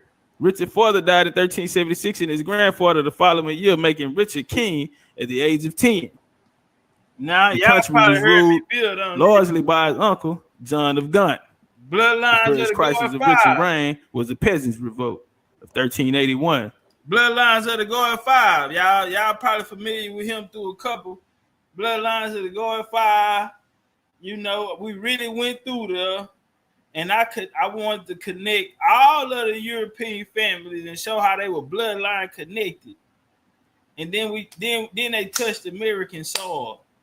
So just like if a nigga say, okay, my grandma had Indian in her, the question is, where did the Indian go? So when they on the lands here, what did that bloodline, you know what I'm saying? if you were still royalty, where did he go? But I ran his whole. We run that whole record, mama side, daddy side, auntie, uncle, everything, the whole play. Not just with them, we went through every last month. We went through every single European nation and got that work out of them. Who was running shit? Who was who? And when we get this, that's you know, talking about finding yourself in the story. Yeah, I got the Lulos, nigga. I got the Windsors, which are kin to the Plantagenet, which descend from Charlemagne bloodline. That type of shit. Let's walk. The young king bravely rode out to meet the rebels, who were led by White Tyler. Tyler was killed in the revolt crush. I wish I had enough time to just go in. You know what I'm saying? Just on these niggas got his old man, this rich the second. His old man was Ed with the Black Prince. You feel me? And you know they gonna try to whitewash it and wipe you up, wipe you down, and come tell you this and that. You understand me? But we ain't going for it, right? So when you pull him up, he go Ed with the foot. When you pull him up, he go Ed with the foot. Then why you niggas out here talking about white folk did it? White black power. You fucking cracker motherfuckers, white power. You niggas did this to us. You did it. Whole time this white boy ain't never lived. Ain't nobody ever they like see this. You did it, you motherfucker. Fuck Trump. Y'all got Trump fucked up, nigga. Hey, I'm finna go Young Pharaoh, nigga. I'm finna call Young Pharaoh, nigga. We finna go down there to the White House, nigga. We finna go down there, goddamn, to Pennsylvania, Nevada. We finna go down there to Georgia. Look, Pennsylvania, Georgia, Trump beat them niggas. That was an ass whooping. He beat the shit out of them there. And now, after all Trump votes came in, now they're saying we've just received, the helicopter just came. Right? We've been having this on the way since last Thursday. These votes been there. That was early voting. These are early voter votes. Nigga. All right. So he go Elwood. He go Elwood the foot. Huh? And then he go this coin. I'm gonna tell you, go to London Coins. Okay, that's why I put that up there for you niggas. Go to London Coins if you think I'm bullshit, nigga. And they running it by the pounds. Your dollar ain't gonna get it over there, nigga. They are running it by the pound. They need it by the pound. Hey, Ed. You know Ed. Young nigga James. Young nigga diamond up and you know what I mean? You know, rubies and shit. That ain't nothing but a few rubies and shit. Light, you know, something light. Little light. I wear light today, a couple of rubies and shit over. Yeah, you feel me? When I feel like it. It ain't nothing. you know what I'm saying? Real niggas do real things. Rubies and shit, you know, got the jewels shining. But they go Ed. But when we look him up, they say it's him. Edward the Fourth on a silver sixpence. There were at least 4 different coin issues during the brief 6-year reign of Edward the Fourth. His early coins continued to be debased like those of his father Henry VIII. But later, the finesse was restored and featured coin a 6 pence from the last issue of the Facing Poor. Hey, can somebody get me a Edward the Fourth coin? Can somebody get this coin for me? God damn it, if y'all love me, pinch in together. We gotta drop $10, $20 a piece. Can we get this coin right here and put it in the BCU vault? All right. See, this is something I went over there and gave my European homies on TikTok. I be coming through there and they working. Cause they fighting they talking to other, you know, YT people from Europe who got it wrong, Jack. And see, they had to come to the guard for the Black European Studies. Boom, I got them game tight. They fading everything. And they having the event, man, and they like, man, Big Chief, you gotta come out. 100% we're gonna take care of you. Portrait. And get what? By the ancestors' work, I'm on my way to the UK. And the ton mint Mark tells us that okay, but I went to 804, London. what up, family? He gave 10 okay, people. they got him over there. If you need one of them over, they got no. V8, man, I gotta send you some shades, man. You done gifted 10 people in the chat. Come on, fam. You can't be showing love and I ain't showing love back, man. So let me know which glasses you want off the site, man. I got you, man. BCU frames on me. Not the buffs, though. I can't give you the buffs. Them buffs hotter than the motherfuckers for me. But anything else, nigga, you can have. Who got them? I know where they at. The War of the Roses. The War of the Roses right here, nigga. You know, Shakespeare and all that type to the homie, man. All that kind of shit, bro. They be trying to tell you something. Them folk like to fight over there. Them motherfuckers be fighting over little shit. Nigga that got into it, everybody ride. Remember that shit P&L tried to pull the other day? He said, motherfucker, you just started a race war. I said, nah, nigga, he hit you. What everybody got to do with it? Over there in Britain, nigga, everybody got to fight. Over some bullshit. Nigga said, fuck going. Nigga, I'm going to see about him. So y'all, what y'all saying, fuck going to? Y'all believe it? Okay, then. We finna kill him. I heard a nigga in the backside, I'm gonna kill him. I said, God. All right, turn up. War of the Roses, 1455 to 85. Y'all keep the goddamn lights up, goddamn. Keep the lights up, goddamn. He got y'all right. Two birds of a feather. Drop the goddamn fire in this motherfucker. Let me get some more flames in this. Yes, let's turn up. English history, the series of dynastic civil wars, violence, and civic strife precedes the strong government of the Tudors. Fought between the House of Lancaster and the House of York for the English throne. The wars were named many years afterwards from the supposed badges of contending parties, the White Rose of York and the Red Rose of Lancaster. Okay? Both houses claimed the throne through descent from the sons of King Edward III. Since the Lancasters had occupied the throne for 1399, the Yorkists might never have pressed a claim, but for nearly anarchy prevailing in the mid-15th century after the death of Henry V in 1422, the country was subject to the long infatuous minority of Henry the Fourth. August 1422, November 1437. During which the English kingdom was managed by the King Council, predominantly aristocrat body. That arrangement, which probably didn't accord Henry IV's last wishes, was not maintained without difficulty. Like Richard II before him, Henry the Fourth had powerful relatives eager to grasp at the power and to place themselves at the head of fractions in the state. The council soon became the battleground, and they won the war. Okay, so what happened, homie? Right, this nigga went out and hit a side bitch and got her pregnant. Okay, that's what happened. I don't want to say too much. He hit a side. Hey, the merch can be found on BigChiefUniversity.com. BigChiefUniversity.com. It's so much on there. When you go to merch, you probably have to put what you're looking for. So if you're looking for frames, you might have to put that. You're looking for hats, you might have to put that. You're looking for watches, timepieces, you got to put that. If you're looking for shirts, hoodies, varsity jacket, socks, merch, shirts. And man, we got so much shit over there, man. Y'all go support. But yeah, that's how you support. We got outfits, man. We got these short sets. We got these short sets, man. Only 5 people about one.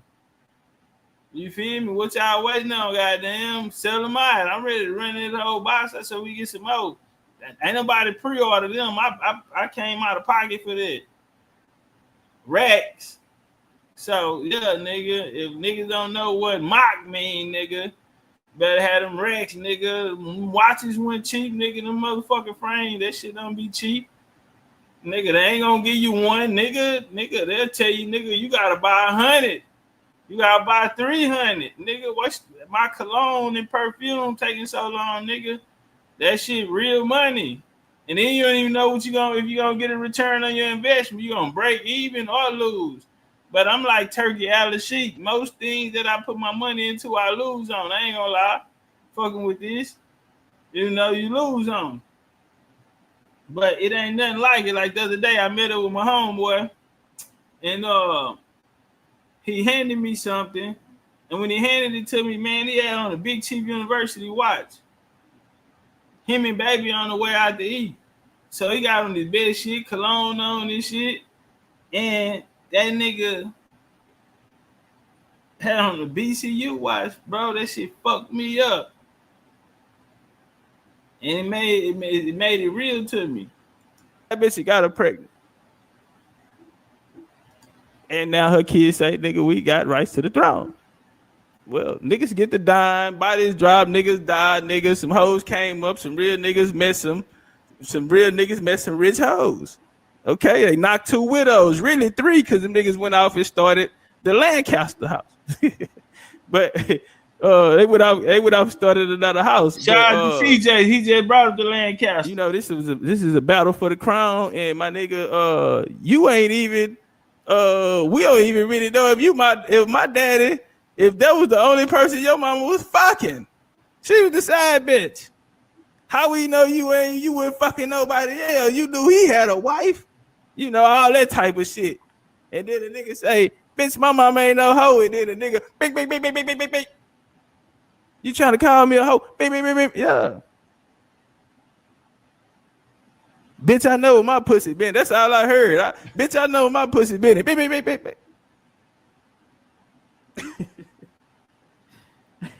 All right. Like a motherfucker. House of Tudors. Turn up. House of Tudors. Henry VII of England. Henry was King of England and the Lord of Ireland from the siege of the crown on the 22nd of August, 1482 to his death. He was the first monarch of the House of Tudor. Henry attained the throne by the force of defeated King Richard III at the Battle of Bosworth Field in the consummation of the Wars of the Roses. He was the last king of England to win his throne on the field of battle. He cemented his claim by marrying Elizabeth of York, daughter of Richard's brother, Edward IV. That's who I just showed y'all on the coin, okay? The homie on the coin, which is another nigga. You see what I'm saying? Let's walk, nigga. Henry was successful in restoring the power and stability to the English monarchy following the Civil War. And so this who they got up there. Shit. There you go. That's who they said was. Take your boy. And then we finna get him out the way. Line him up, Chief. Oh, okay. You know, I ain't good with the. Okay. So you going with a 6. The pitches and 6 through the house. You know what I'm saying? And so I need something, homie, where I could go and I could say, hey. And so we got Henry VII of England right here. And this is a coin showing a portrait of the first Tudor monarch has been bought at an auction on behalf of the Royal Mint Museum for £44,000. Yikes. Let's check them out. 50,000. There you go. Here. Can y'all see that nigga? That's about 50,000 here. You know when I seen it, you know who he look like? He kind of like Soldier Slim, like a motherfucker. Damn, I want to see how good this. Hey, can somebody give me this coin, fam? Let's patch up and give me that bit $50,000. We might get one for a little bit cheap on eBay. Somebody might not know what they're holding on to. We might need to look on eBay or something. These mint shops and shit like that. We might need to find one. Yeah, I want Elwood the Fort coin, and I want this nigga right here. So on the. Yeah. I want to see how it show if I blew it up. Bro, I'm a rookie. Thinking outside of the box. Not following the information that's already on the table. Not coming behind somebody's information. Yeah, we might have the same topics, right? It's like if you're in the NBA, then we all play basketball. In order to do that, we all have to shoot the ball through the hoop, right? It's the same thing. But it's different ways that niggas do it, and it's different levels of players that play the game. So, you know, this something that wasn't you. This is a style of fight nobody was using. But as a rookie, just, you know, this nigga here knew his way around the battlefield. I know how to get around, you know, these walls that they tried to put up stoppers. So, And as a rookie, this is my second PowerPoint lecture. Walk to him, Chief. I want that coin, goddammit. Somebody got that in the house, y'all shit. Nigga, you get rides to football practice and shit, nigga, and all type of shit, nigga. Them side bitch kids, nigga, they over there. They growing up a little rough. Okay. And you want to meet on the battlefield? Nigga that met on the battlefield, you gonna have to take the ass whooping. Nigga, them side bitch kids, all that shit you used to talk about, nigga, all them gifts, them Christmas gifts and shit, nigga. The birthday parties and shit you got, nigga, I ain't get, nigga, bitch, I'm a nigga took it out on the battlefield, nigga, came out victorious. All right, let's walk. So this mint right here in the Royal Mint Museum, that bitch went for 44 bands. Hey, the homie say he found one for $450. Can we patch up and get Chief the coin for $450 so we can put it in the BCU museum? We ain't gonna have no museum. It's gonna be a research center though. It's gonna be a research center. Y'all said coastal arms sitting there. Don't worry about it. Bloodlines of the go at 6, bro. Can't buy fucking niggas ain't got footwork or a dick, you know, or the firepower, nigga. I'm like the U.S. military, nigga. You really don't want them bombs dropping on you. You really don't want that intel on you. It's what type of defense can you fight in? I see none. My footwork is superb. Like I burnt the goddamn paradigm of the studies. I'm not gonna miss on this. Yeah, I know the Indian shit like the back of my hand. I know this shit like the back of my hand too, though. Go out for the American Indian studies. Go out for the Black European studies. And I heard my paint came in today. Shout out to the homie, man. My paint came in. I haven't seen it yet. I'm hoping it got that Godfather of American Studies on there, though. I ain't seen it yet, but they told me it came in. Bandos. Okay. All right, let's walk. Who I got? Let's walk. Arthur Tudor, 1486-1502, was Prince of Wales, Earl of Chester, and the Duke of Cornwall. As the eldest son of his apparent Henry VII of England, Arthur was viewed as his contemporaries as the great hope of the new established House of Tudor. His mother, Elizabeth of York, was the daughter of Edward IV, and his birth cemented the union between the House of Tudors and the House of York. Check him out. They're Arthur. All right. I don't do the pictures, y'all. I don't. But goddamn, nigga, this was the one they got. Palace of Westheimer. Okay? I mean, Westminster Prince Chamber portrait. Sometimes, for unknown reason, the albinos usurped to destroy the portraits of the black royals instead of whitewashing the picture. All right, and so they say there's art right there. Sykes, it's on BCU Discord. You can holler on BCU Discord. They say that Arthur motherfucking ass. Remind me of one of these niggas. You know, he had red hair and shit like this nigga. And this shit, you know what I'm saying? So he trying to figure out a play he can get around the rules and get him a bitch, and he can have a baby. So he want to do the little polygamy. And so the church say, nah, my nigga, we ain't gonna be able to do that. You know what I'm saying? I can't fuck with that, bro. I understand what you got going on. He said, but the bitch ain't knocking no boys out. You gotta feel me on this, man. I just need her. Ain't nobody gonna know. I tell him the bitch work over there. She the maid. He said, nah, but if this shit get hot, my niggas gonna fall on me. Then niggas gonna be talking about, hey, you heard? You ain't heard? That nigga got a baby. And shit just ain't gonna be right, brother. Just leave it alone. Henry go home, smoke a sweet. He's sitting on the balcony, smoke a sweet. He say, you know what? He looked back, she was asleep. He say, hit the weed. He say, this bitch cheating on me. Yep, you dirty bitch. Bitch, you cheating on me. He go back and tell the folks, you know what, man, I can't deal with this hoe no more. I need her away from me. The bitch cheating on me. Yeah, the bitch out here fucking. Bitch running the miles up on the box. Bitch out here running that pussy up. Yeah, that bitch fucking the pool boy. Yeah, bitch fucking the pool boy. You know what? Locked that bitch up. So they ended up locking her up. He got the woman beheaded because he wanted a little boy, right? So he ran through 6 women. The nigga killed 6 of his hoes. This nigga was treacherous. Hey, old now, fat, funky Sykes, motherfucker. We gonna lace you up. Big old fat black funky motherfucker. We gonna he look like he's in the group chat. All right. So when his play ain't go through, you know what he did? He told the church nigga, "Fuck you, bitch. I'm a grown man. Bitch, I'm the king.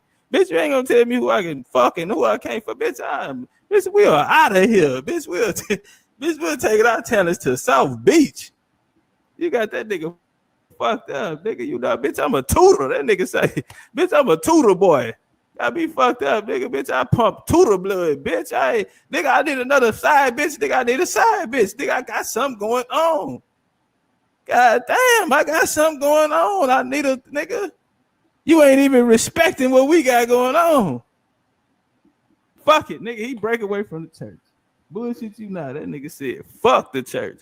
Henry's struggle with Rome led to the supreme head of the Church of England.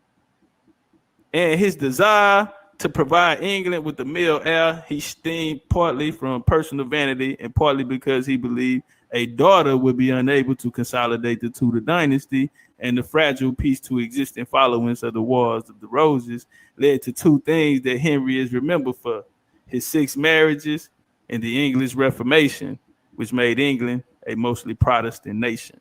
Okay, because we got the Etnies of Nantes, right? This who signed it. You see what I'm saying? And that just gave the Huguenots a pass, the Protestants a pass to post up over there. He was a Huguenot. Yeah. You see what I'm saying? Since he was a youngster. So that's why the story I'm telling you, bro, is these folks are beefing with family, just like you niggas. Don't tell me that where we get that shit from. You niggas that came over here and brought all these old y'all ghetto. And y'all know it be the rich people. If y'all got rich friends, then y'all know them be the most dysfunctional motherfucking families. Y'all got some rich friends. Them motherfuckers got problems. Poor people problems be different. Boy, the rich nigga blues, man, you don't want no the rich nigga blues. Them nigga got real problems over there, goddamn. Okay, so his daughter, right? Well, we had Mary, right? Mary ended up dying or whatever. You know, they say she was a little emotional and all this type of shit here. So her sister Elizabeth had to come to the crown, and we get Elizabeth the First. We get Elizabeth. You know, Elizabeth did a lot, bro. She really did a lot for somebody who wasn't even really, you know, growing up. I ain't even really looking at it like I'm gonna be the, you know what I'm saying? The last jumper on the clock is on me. I ain't never even seen it that way, right? But she would close out the rule for the House of Tudor, Elizabeth the First. All right, she brought a different energy to the game, though, right? Because her sister, a lot of motherfuckers didn't want her sister to lead anyway. You know what I'm saying? And you know, like Henry, he fought hard. Literally chop bitches head off and everything, nigga, to get a boy in there. You know what I'm saying? But Mary ended up running. That's where you get Bloody Mary from. That's where Bloody Mary come from. Yeah. So you know, Elizabeth stepped up to the crown, and Mary Queen of Scots, nigga. Bloody Mary come. And she was made for this shit. She was made for it. All right. So in this book right here, called The Life of Elizabeth I by Alison Will. Right here, Elizabeth was 25 years old at her accession.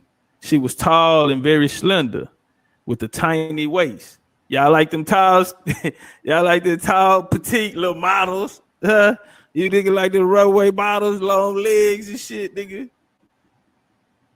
Olive cup. She had a, hold on, my bad.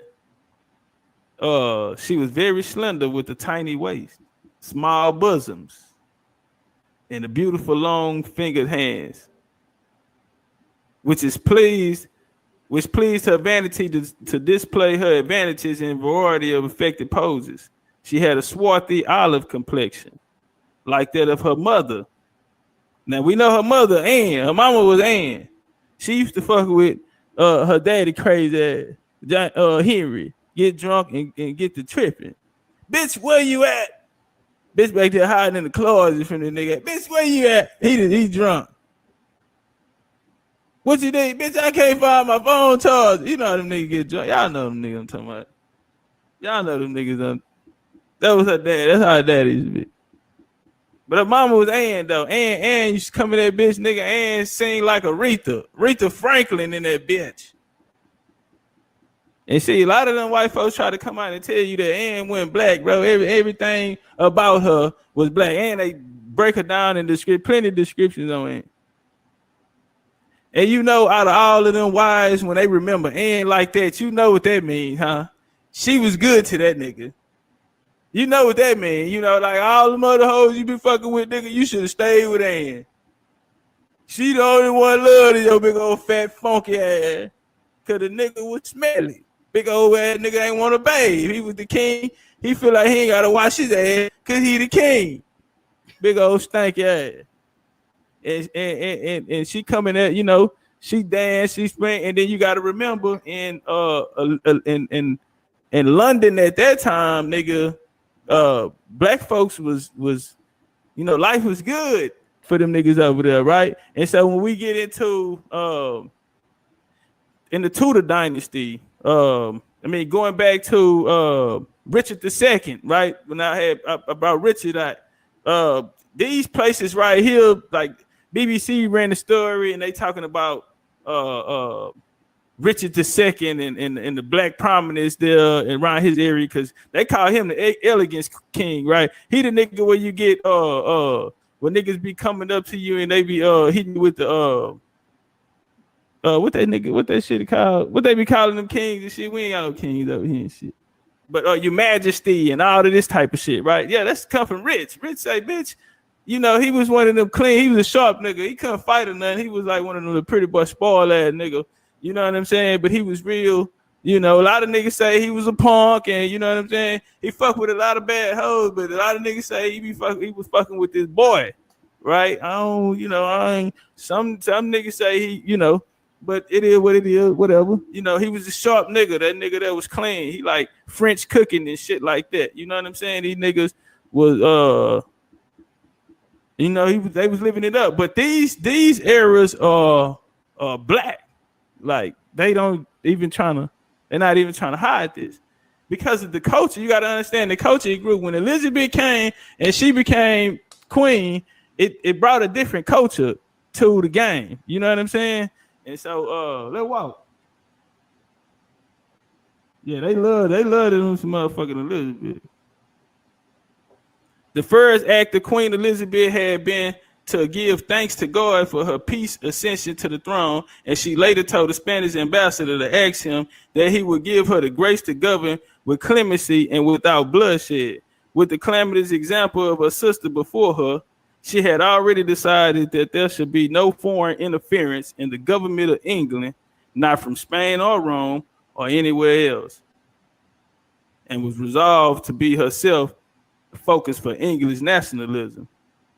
Elizabeth could certainly boast her English parentage. Her father, Henry VII, had been a royal Pleasant stock with stone Welsh blood from her early father, Henry VII, while Elizabeth's mother, Anne Boleyn, had been an English commoner whose ancestors had been Norfolk farmers and merchants who had risen to prominence. Listen, y'all, risen to prominence through their wealth in a series of advantageous marriages, okay, with daughters of nobility.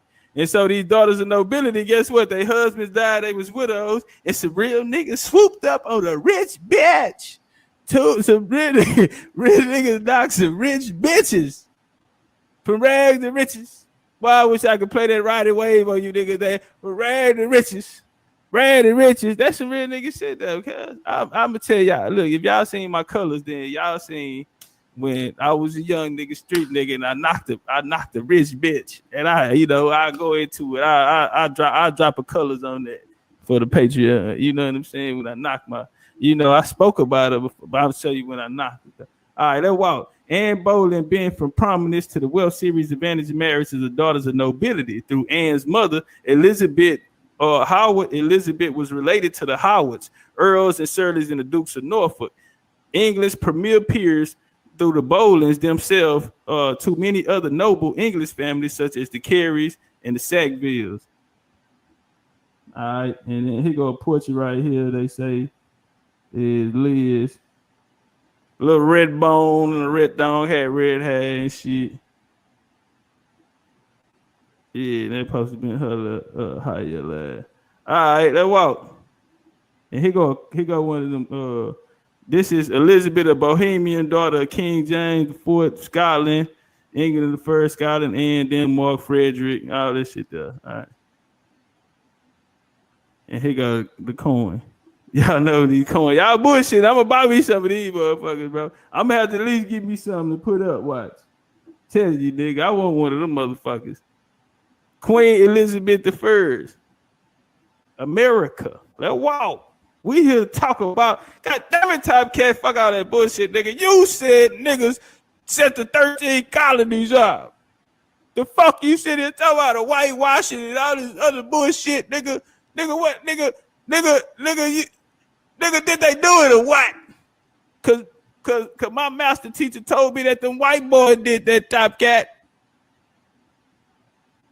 Topcatz and white boy, you covered up for the white boy. That's what they told me the other day. Nigga told me I'm covered up for the white boy. Why would they do that at? Okay, let's walk.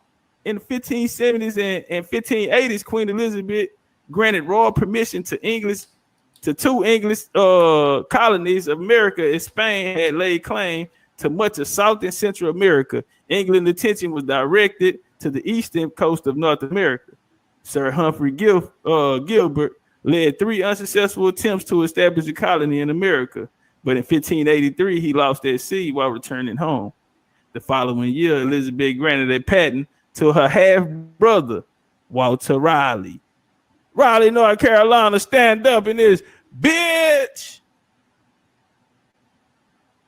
Transferring Gilbert rights to the large swath of land on America's East Coast. Raleigh's initial forays in the colonization of America were funded by private investigators.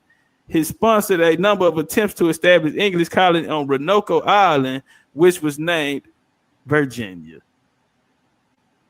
Virginia. Shout out to Tasha C. Every time I think of Virginia, I think of Tasha C. and I'm born here. In honor of Queen Elizabeth. Oh, and Cat out of Verge too. Shout out to Cat. Elizabeth, the Virgin Queen, in 1585. The group of 107 men landed in July 1585. The disappearance of the lost colony was a hard blow, and the vision of America and the source of instant wealth disappeared with it. The dream to establish a permanent colony in Virginia was not realized until the settlement of Jamestown by the Virginia Company in 1607. Let's turn this motherfucker up then, nigga. Let's turn it up then, nigga. Y'all want to get to the good part? You nigga want to fuck around, nigga? I got shooters on the roof, cuz. Although these first attempts at colonizing America ended in failure, the drive and ambition of Elizabeth's adventurers laid the foundation for the success that followed. And whoo, nigga, right now today, nigga, they are waiting on the votes to come out to pick the new European president of the United States today, nigga. I think her works was quite effective, goddamn. Okay, they say the drive and the ambition of Elizabeth adventurers laid the foundations for the success that followed.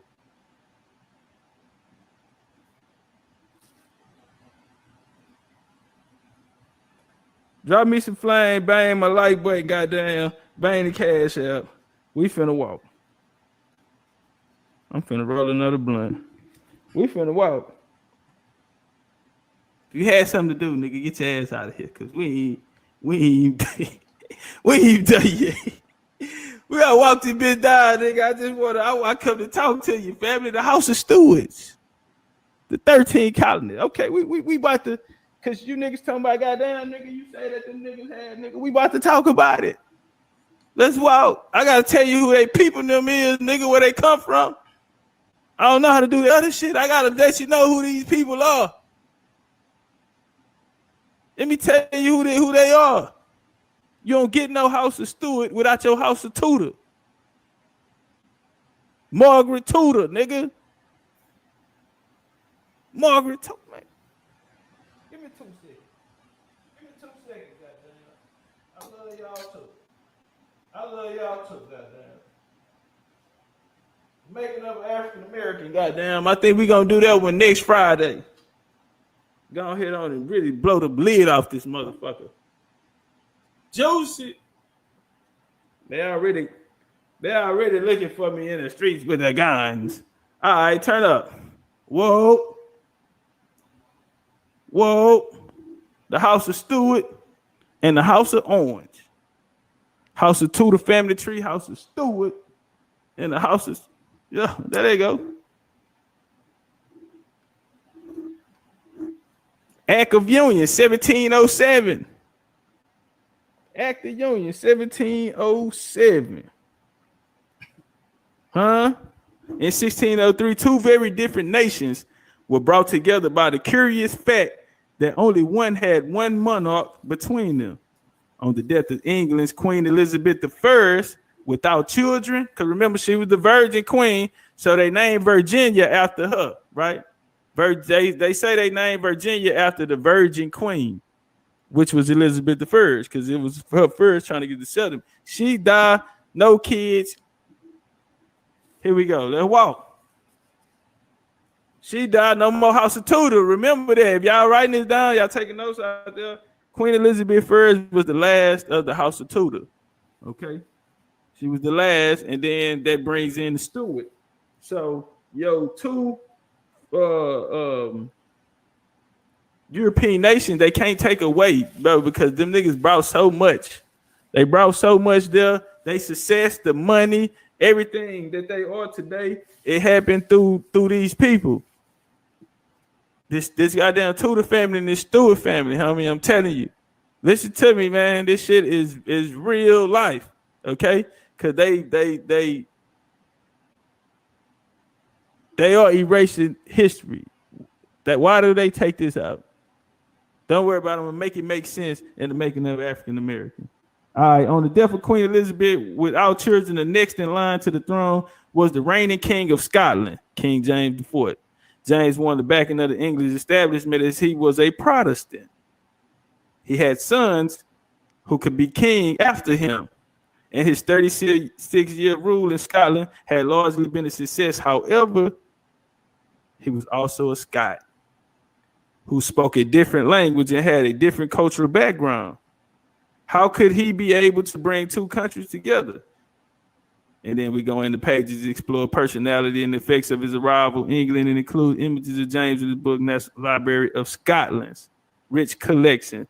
National Library of Scotland, okay? And that's where I got this picture from. Here go all of the shit right here. Here go the logos and the link and all that shit. Okay? The Acts of Union 1707, man. That walk. The Virginia Company of London. Oh boy. Oh boy. Oh boy. There go the nigga I told you did it. The Virginia Company of London by the early 17th century England. Bang like button, bang the cash up. Goddamn, I can't see the chat, family. I'm rocking. You know what I'm saying? We're gonna try to run through it. By the 17th century, England had one of the leading European powers involved in the trans-oceanic trade and was beginning to build colonial empires. Wealthy merchants eager to find investment opportunities. I want y'all to listen to time out. Let me back up. I'm finna start back at the top. Okay, because you niggas, this is what y'all wanted. I'm finna give it to you. Okay, I need you niggas to pay attention. We going to the good shit.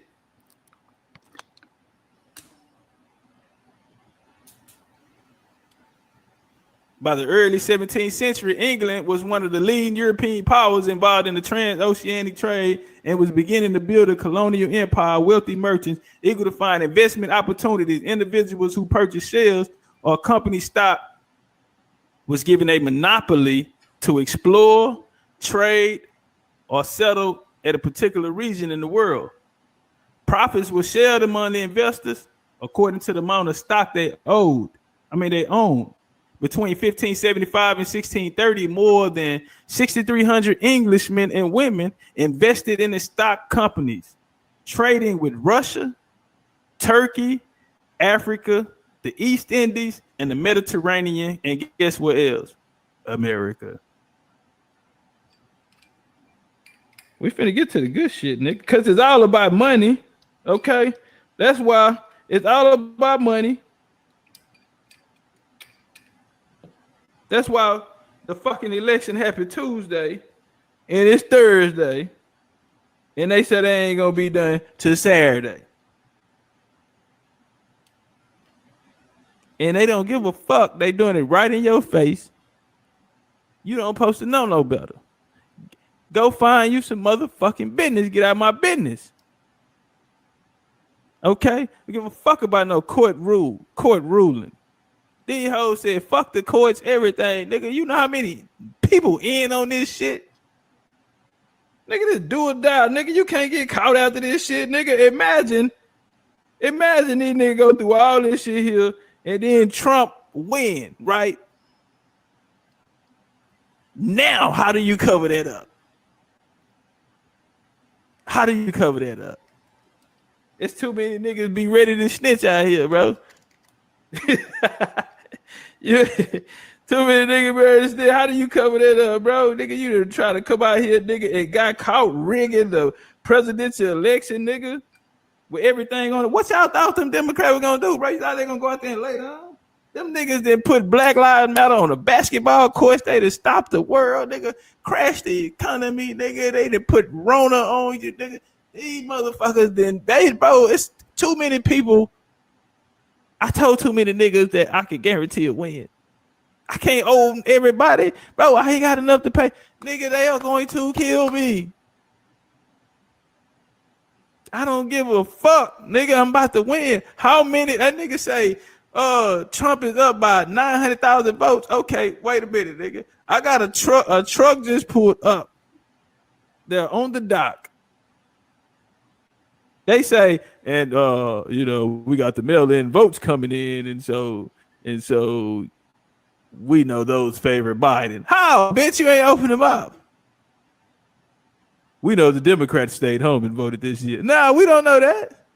We don't know that.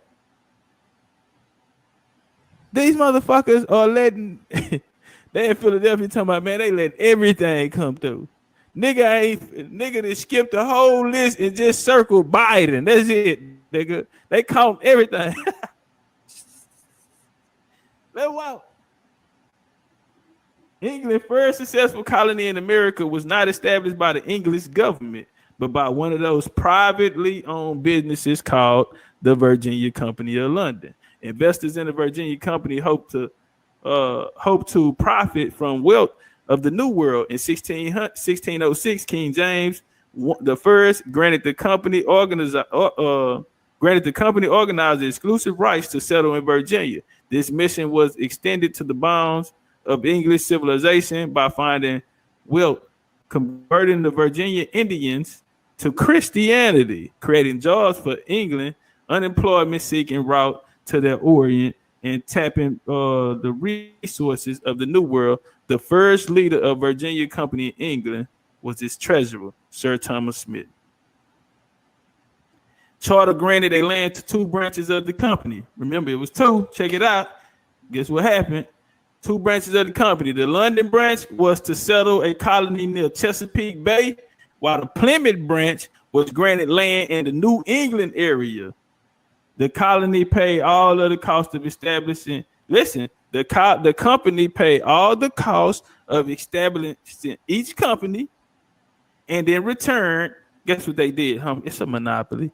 Guess what they did? In return, they controlled all lands and resources there, and they required every motherfucker that came to work for the company.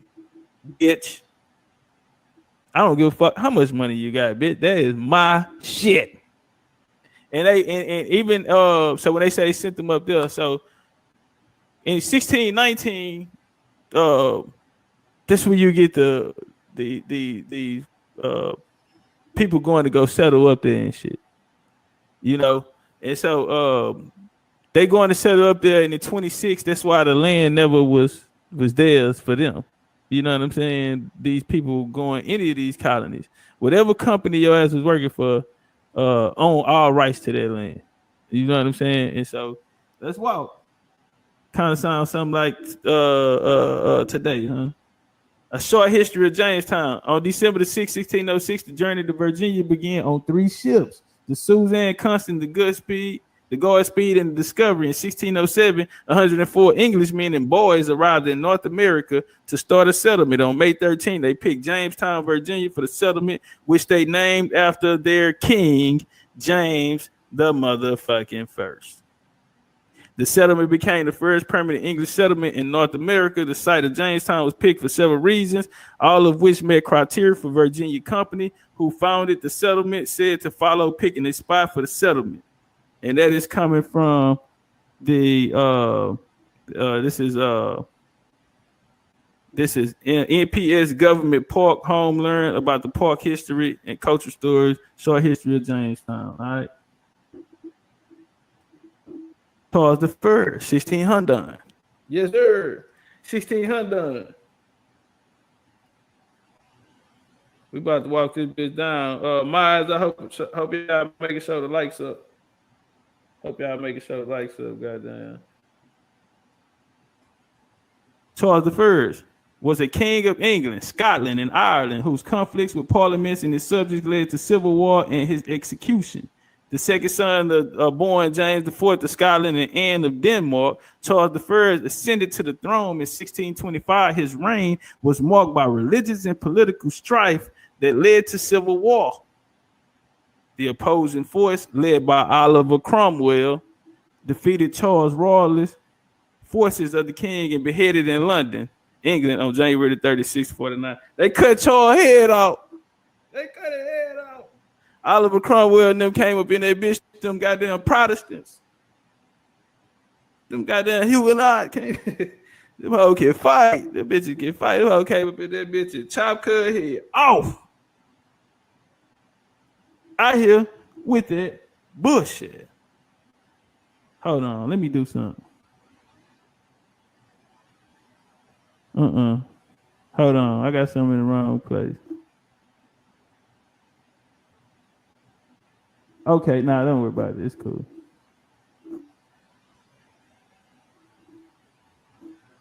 It's cool. All right. Did I come there? Yeah, this in the wrong place. I thought I had put some else in the wrong. I'm gonna leave it here for now. Let rock out. Okay. The Raw African Company. Again. Young nigga, that. All right. Put this bitch up.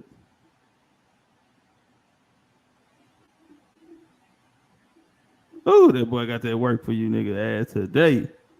Young nigga got that work. Charles II. The Scots were horrified after Charles I was executed. Remember his daddy? That was his daddy. Just got executed by Cromwell now. The Scots were horrified when Charles I was executed in 1649, and while England became a republic, they proclaimed his son king and invited him to come to Scotland, agreeing to Presbyterian demands that he signed the National Covenant. He did so, and on January the 1st, 1651, the Scots crowned Charles II as scone. Okay? Charlie boy, Charles Stewart, nigga, this Stewart family. Black royalty, nigga. This Stewart family, this King Charles II. And you know when y'all be having them kids, y'all know when y'all be having kids and y'all be having y'all favorites and shit. Charles was like a favorite. He was, you know what I'm saying? He was that one. Mama love him more than she love us. You know, Charles, he was that nigga though. You know what I'm saying? He was that nigga that was gonna have to be responsible to hold this shit together. And you know, this man, that nigga went through a lot. Yeah, nigga, that went through a lot, homie. Man, back then you had to fight, bro. You had to fight. You had to have some heart. You had to have some loyalty. You had to have some morals, nigga, because that shit'll get you killed. You know what I'm saying? In a real way, man. Charles the second. Let's walk.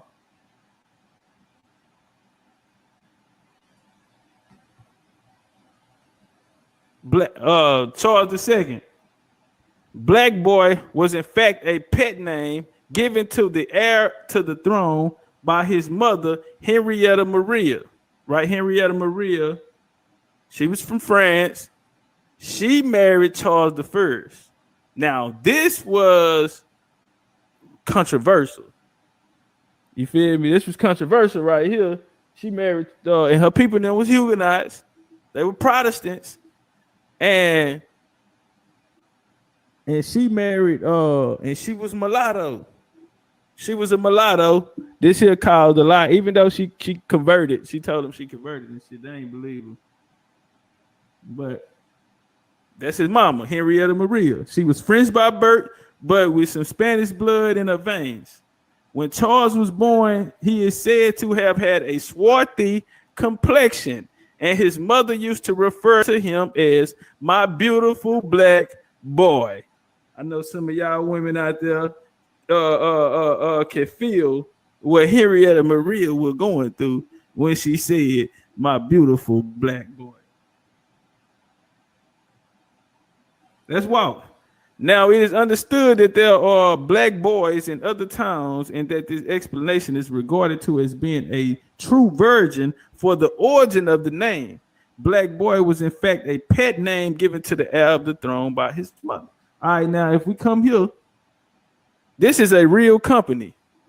All around Europe, you have these taverns, you have these hotels, and they're called the Black Boy Inn. Now, back then, Charles got ran off the block. I can't come because we family. I can't come out here and sugarcoat it with you. Them niggas ran Charles off the block. Cuz got ran off the block. All right. Sometimes you gotta go.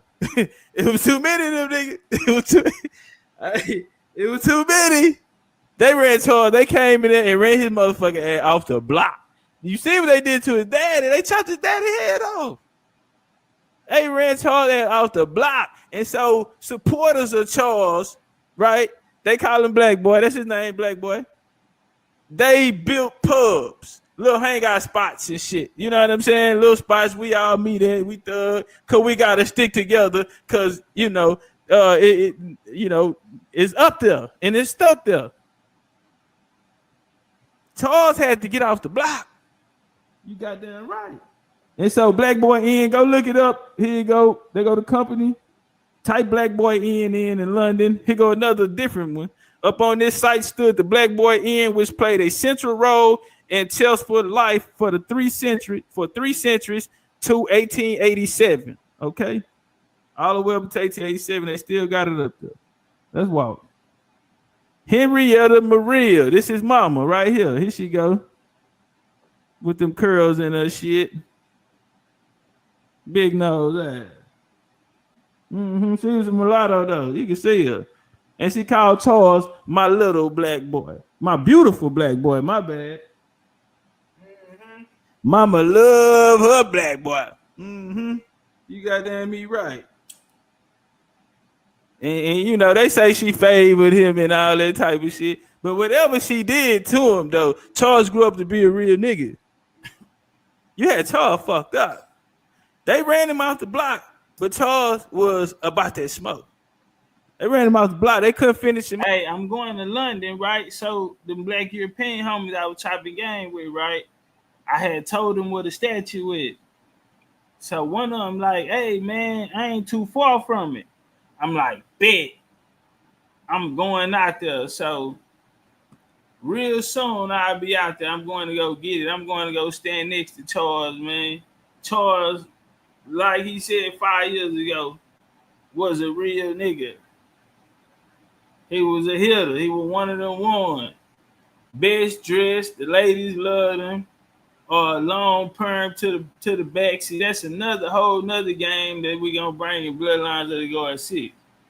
But yeah. Charles II one of the coldest to do it. Mob though, man, the people love Charles, man. They loved it, that nigga, man. In the real way, they loved that nigga. That nigga ended up getting his shit back. They ran him out the block, but he got it back. he got it back. All right, let's walk. Let's see. All right, that's it. That's his mama right there. All right, now we gonna come over here, right? John Mackey. Now Mackey was a spy over there in them niggas' court. Okay. And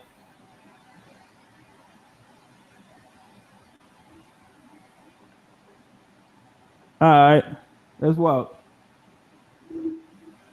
So we're gonna come over here. And it said, black complexion, much like King Charles the First, 30-year-old. Then we'll come back down here. Son of King Charles. I don't know how big I can get it for y'all down here in the corner. King Charles, black complexion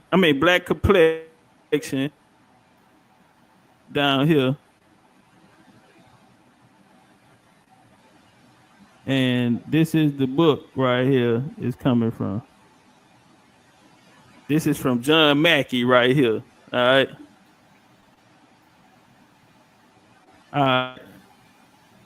Check this shit out. I know y'all all seen this picture before. I know you all have seen this picture. Drop some flames out there if y'all ever seen this picture right here. Let me get some flames out there if y'all seen this picture before. I know we all done probably ran across this motherfucker right here.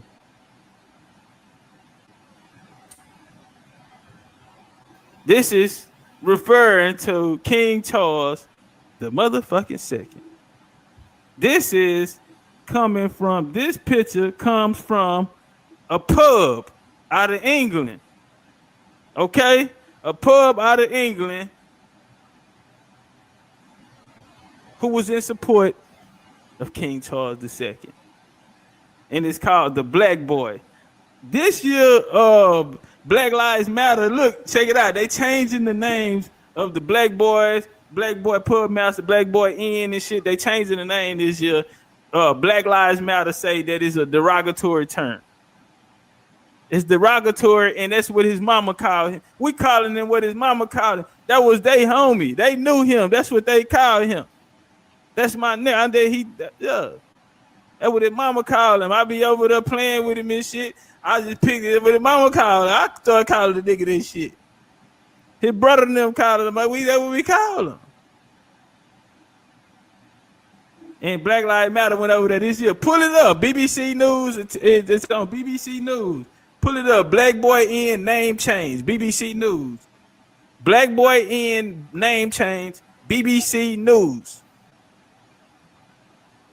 British colonies. History. Charleston is the seat of Charleston County, founded in 1670. It is the oldest and second largest city in South Carolina, originally located on the west bank of the Ashley River, acknowledged as Almoral Point. The city moved to its present location of Oyster Point in 1680, established as Charlestown in honor of King Charles II of England. Charleston adopted its present name in 1783 and is the principal city in Charleston, North Charleston, Somerville Metropolitan Statistical Area. And that is coming from Charleston, South Carolina.gov. Okay? On Charleston, South Carolina.gov, they are telling you that Charleston, South Carolina was named after motherfucking Charles in honor. Presented location on Arthur Point, 1680, established a Charleston town in honor of King Charles II of England, or should we say the Black Boy? Huh? You know that nigga that his mama's called him my little black boy? Huh? Guess what, nigga? That's South Carolina, guy. Did you know? Every time you see that picture right here, they was talking about the nigga that South Carolina found it. What? Topcatz, what you talking about? If y'all don't give me my goddamn flames and arrow, bang my like button, bang my cash app, cuz I ain't been out here pump faking with y'all and fucking with y'all. I've been talking a lot of shit. I know I have. I've been talking a lot of shit. But goddamn it, nigga, I didn't come to fuck around neither. Oh, we gonna get some furniture moving in this motherfucker. We gonna get some furniture moving in this motherfucker. This little black haired boy, what they call the black boy, okay? And who's charged in South Carolina named after. I ain't done with you motherfuckers. Don't go nowhere. I ain't done yet. Charles II was committed to expanding England's overseas possessions and policies. His policies in the 1660s. Listen, family, and all you out there writing down, nigga, get your pen and pad ready. I'm gonna give you a little second. I'm gonna hit the dope and I'm gonna give you a little second, nigga, to get your pen and pad. Cause what I'm about to tell you, brother, I hope this changed the whole game. Where's my brother George Making at? I need George Making. You know what I'm saying? George Making, I appreciate you, homie, because I ain't gonna lie, I was about to leave this shit alone. But he gave a fuck. Next time he seen me, bro, it was on his mind, it was on his heart, and it was coming from the same place that I was that had me in this thought, that made me feel like that I needed to come out and say this information. Shout out to brother George Making. He was in the chat earlier, Street Media TV. I forgot that I mentioned him in his lecture, because that was the reason why I made it from a conversation he and I had. And he said, well, if what you're saying is right, does that mean that Dr. Ben and John Henry Clark lied to us? That's what made me put this together. So shout out to George Making. Street Media TV. Shout out to the nerds. So double salute to the big homie, George Making. Now, Charles II was committed to expanding English overseas possessions. His policies in the 1660s through the 1680s established the support of the restoration colonies. The Carolinas, huh? Charles II is responsible for who? You talking about the black boy, Henrietta baby. Henrietta baby boy, who they say he favored and all this shit here. You know what I'm saying? He set up the Carolinas, New Jersey, New York, Pennsylvania. All the restoration colonies started as purported colonies. That is, the king, which was Charles, the black boy, gave each colony to a trusted individual, family, or group. Charles II hoped to establish English control over the areas between Virginia and Spanish Florida. To that end, he issued a royal charter in 1663 to the 8 trusted and loyal supporters, each of whom was to be feudal-style proprietors of a region of the province of Carolina. In 1670, they established Charlestown, later Charleston, named in honor of Charles II, the black boy king. Don't go nowhere. Because I've been talking too much shit. Don't go nowhere. I've been talking too much shit. Fuck that. He said he been popping. Let me stand on it. I've been talking too much shit. Let me stand on it. God damn it. I've been talking too much shit. Oh, okay. He said he ready to stand on it because he been popping it, so he got to prove. This coming from Alex. This is William Penn. A brief look into the life of William Penn and his relationship with the Stuart kings. Man, this is fully understand the relationship between William Penn and James II. It is critical to examine the Hold on, you know what's wild? A brother I ran into on TikTok. This nigga told me that he taught me and Shan about the history of William Penn. Bro, this is my second PowerPoint lecture. Number 2. And I already was teaching about this shit. So how can a nigga teach me something like, and they don't have more information on the topic than I do? That type, I just was confused. Roots of Penn-Stewart connection. There are reasons why it is not completely shocking that there was a pen at court. It was already a family tradition when James II came to the throne. Listen, it was already a family tradition. The Penns had served the Stewarts. Huh? Remember I was talking about them real niggas, huh? Them real nigga favors niggas be, huh? Niggas been down with the crown, huh? And guess what, nigga? You don't pay no taxes. Remember how they did Big Ed? And they set up the line for the Tudor family, and that's the G pass they was riding off of. We don't pay tax. That's what made them royalty, right? Nigga did a real nigga service for me. Chopped out 3 niggas' head and brought it to the king. Huh? Well, the Penn family did the same thing for the Stewart family. I'm talking about William Penn. I'm talking about the nigga who said he had a holy experiment, huh? And that's what he brought to Pennsylvania. Oh, and right now, one of the most crooked motherfucking political places in America right now, nigga, we're still waiting on the votes. We're still waiting on the votes. America trying to figure out how to fuck Trump up 900,000, nigga, and wake up, and he only up by 3. Nigga, up by 3. How? And you talking about a nigga mailed this in this morning? This just got in this morning? Come on. The truck ran out of gas on the highway. They just pulled up. And I think he got about 100 million votes on Biden in the back of that motherfucker. Yeah. Let's walk.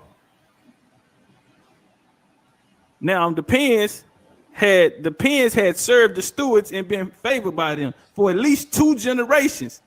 Begin with Giles Penn, right? A trader of the early 17th century who acted on behalf of Charles I, that big Charles, not little Charles, big Charles, who got his head cut off by Oliver Cromwell now, in them Huguenot thunder, as a diplomatic in Morocco. However, it was Giles Penn's son, Admiral Sir William Penn, who truly developed the Penn-Stewart friendship. Admiral Penn was fighting sailor, modeler in English naval traditions. Favorite at the court of Charles II. He was a favorite out there. Everybody knew him. He come to Charles them house all the time, be out there. Yeah, I remember him. Mm-hmm. And he had a boy. He had a little boy, yeah. And the father of William Penn the Quaker. Yeah, that's how they nigga people do got old like that. Right? No, let me tell you what happened. We walking this bitch. We feel walking this bitch out. It is because Admiral Penn, that's the relationship between James II and the Quaker Penn was possible. Admiral Penn served under the future James II and forged the endorsed links of friendship and patriotism with the bound of Penns to the crown. All right. Now they ran a play out there in Jamaica. They ran a play out there in Jamaica. Huh?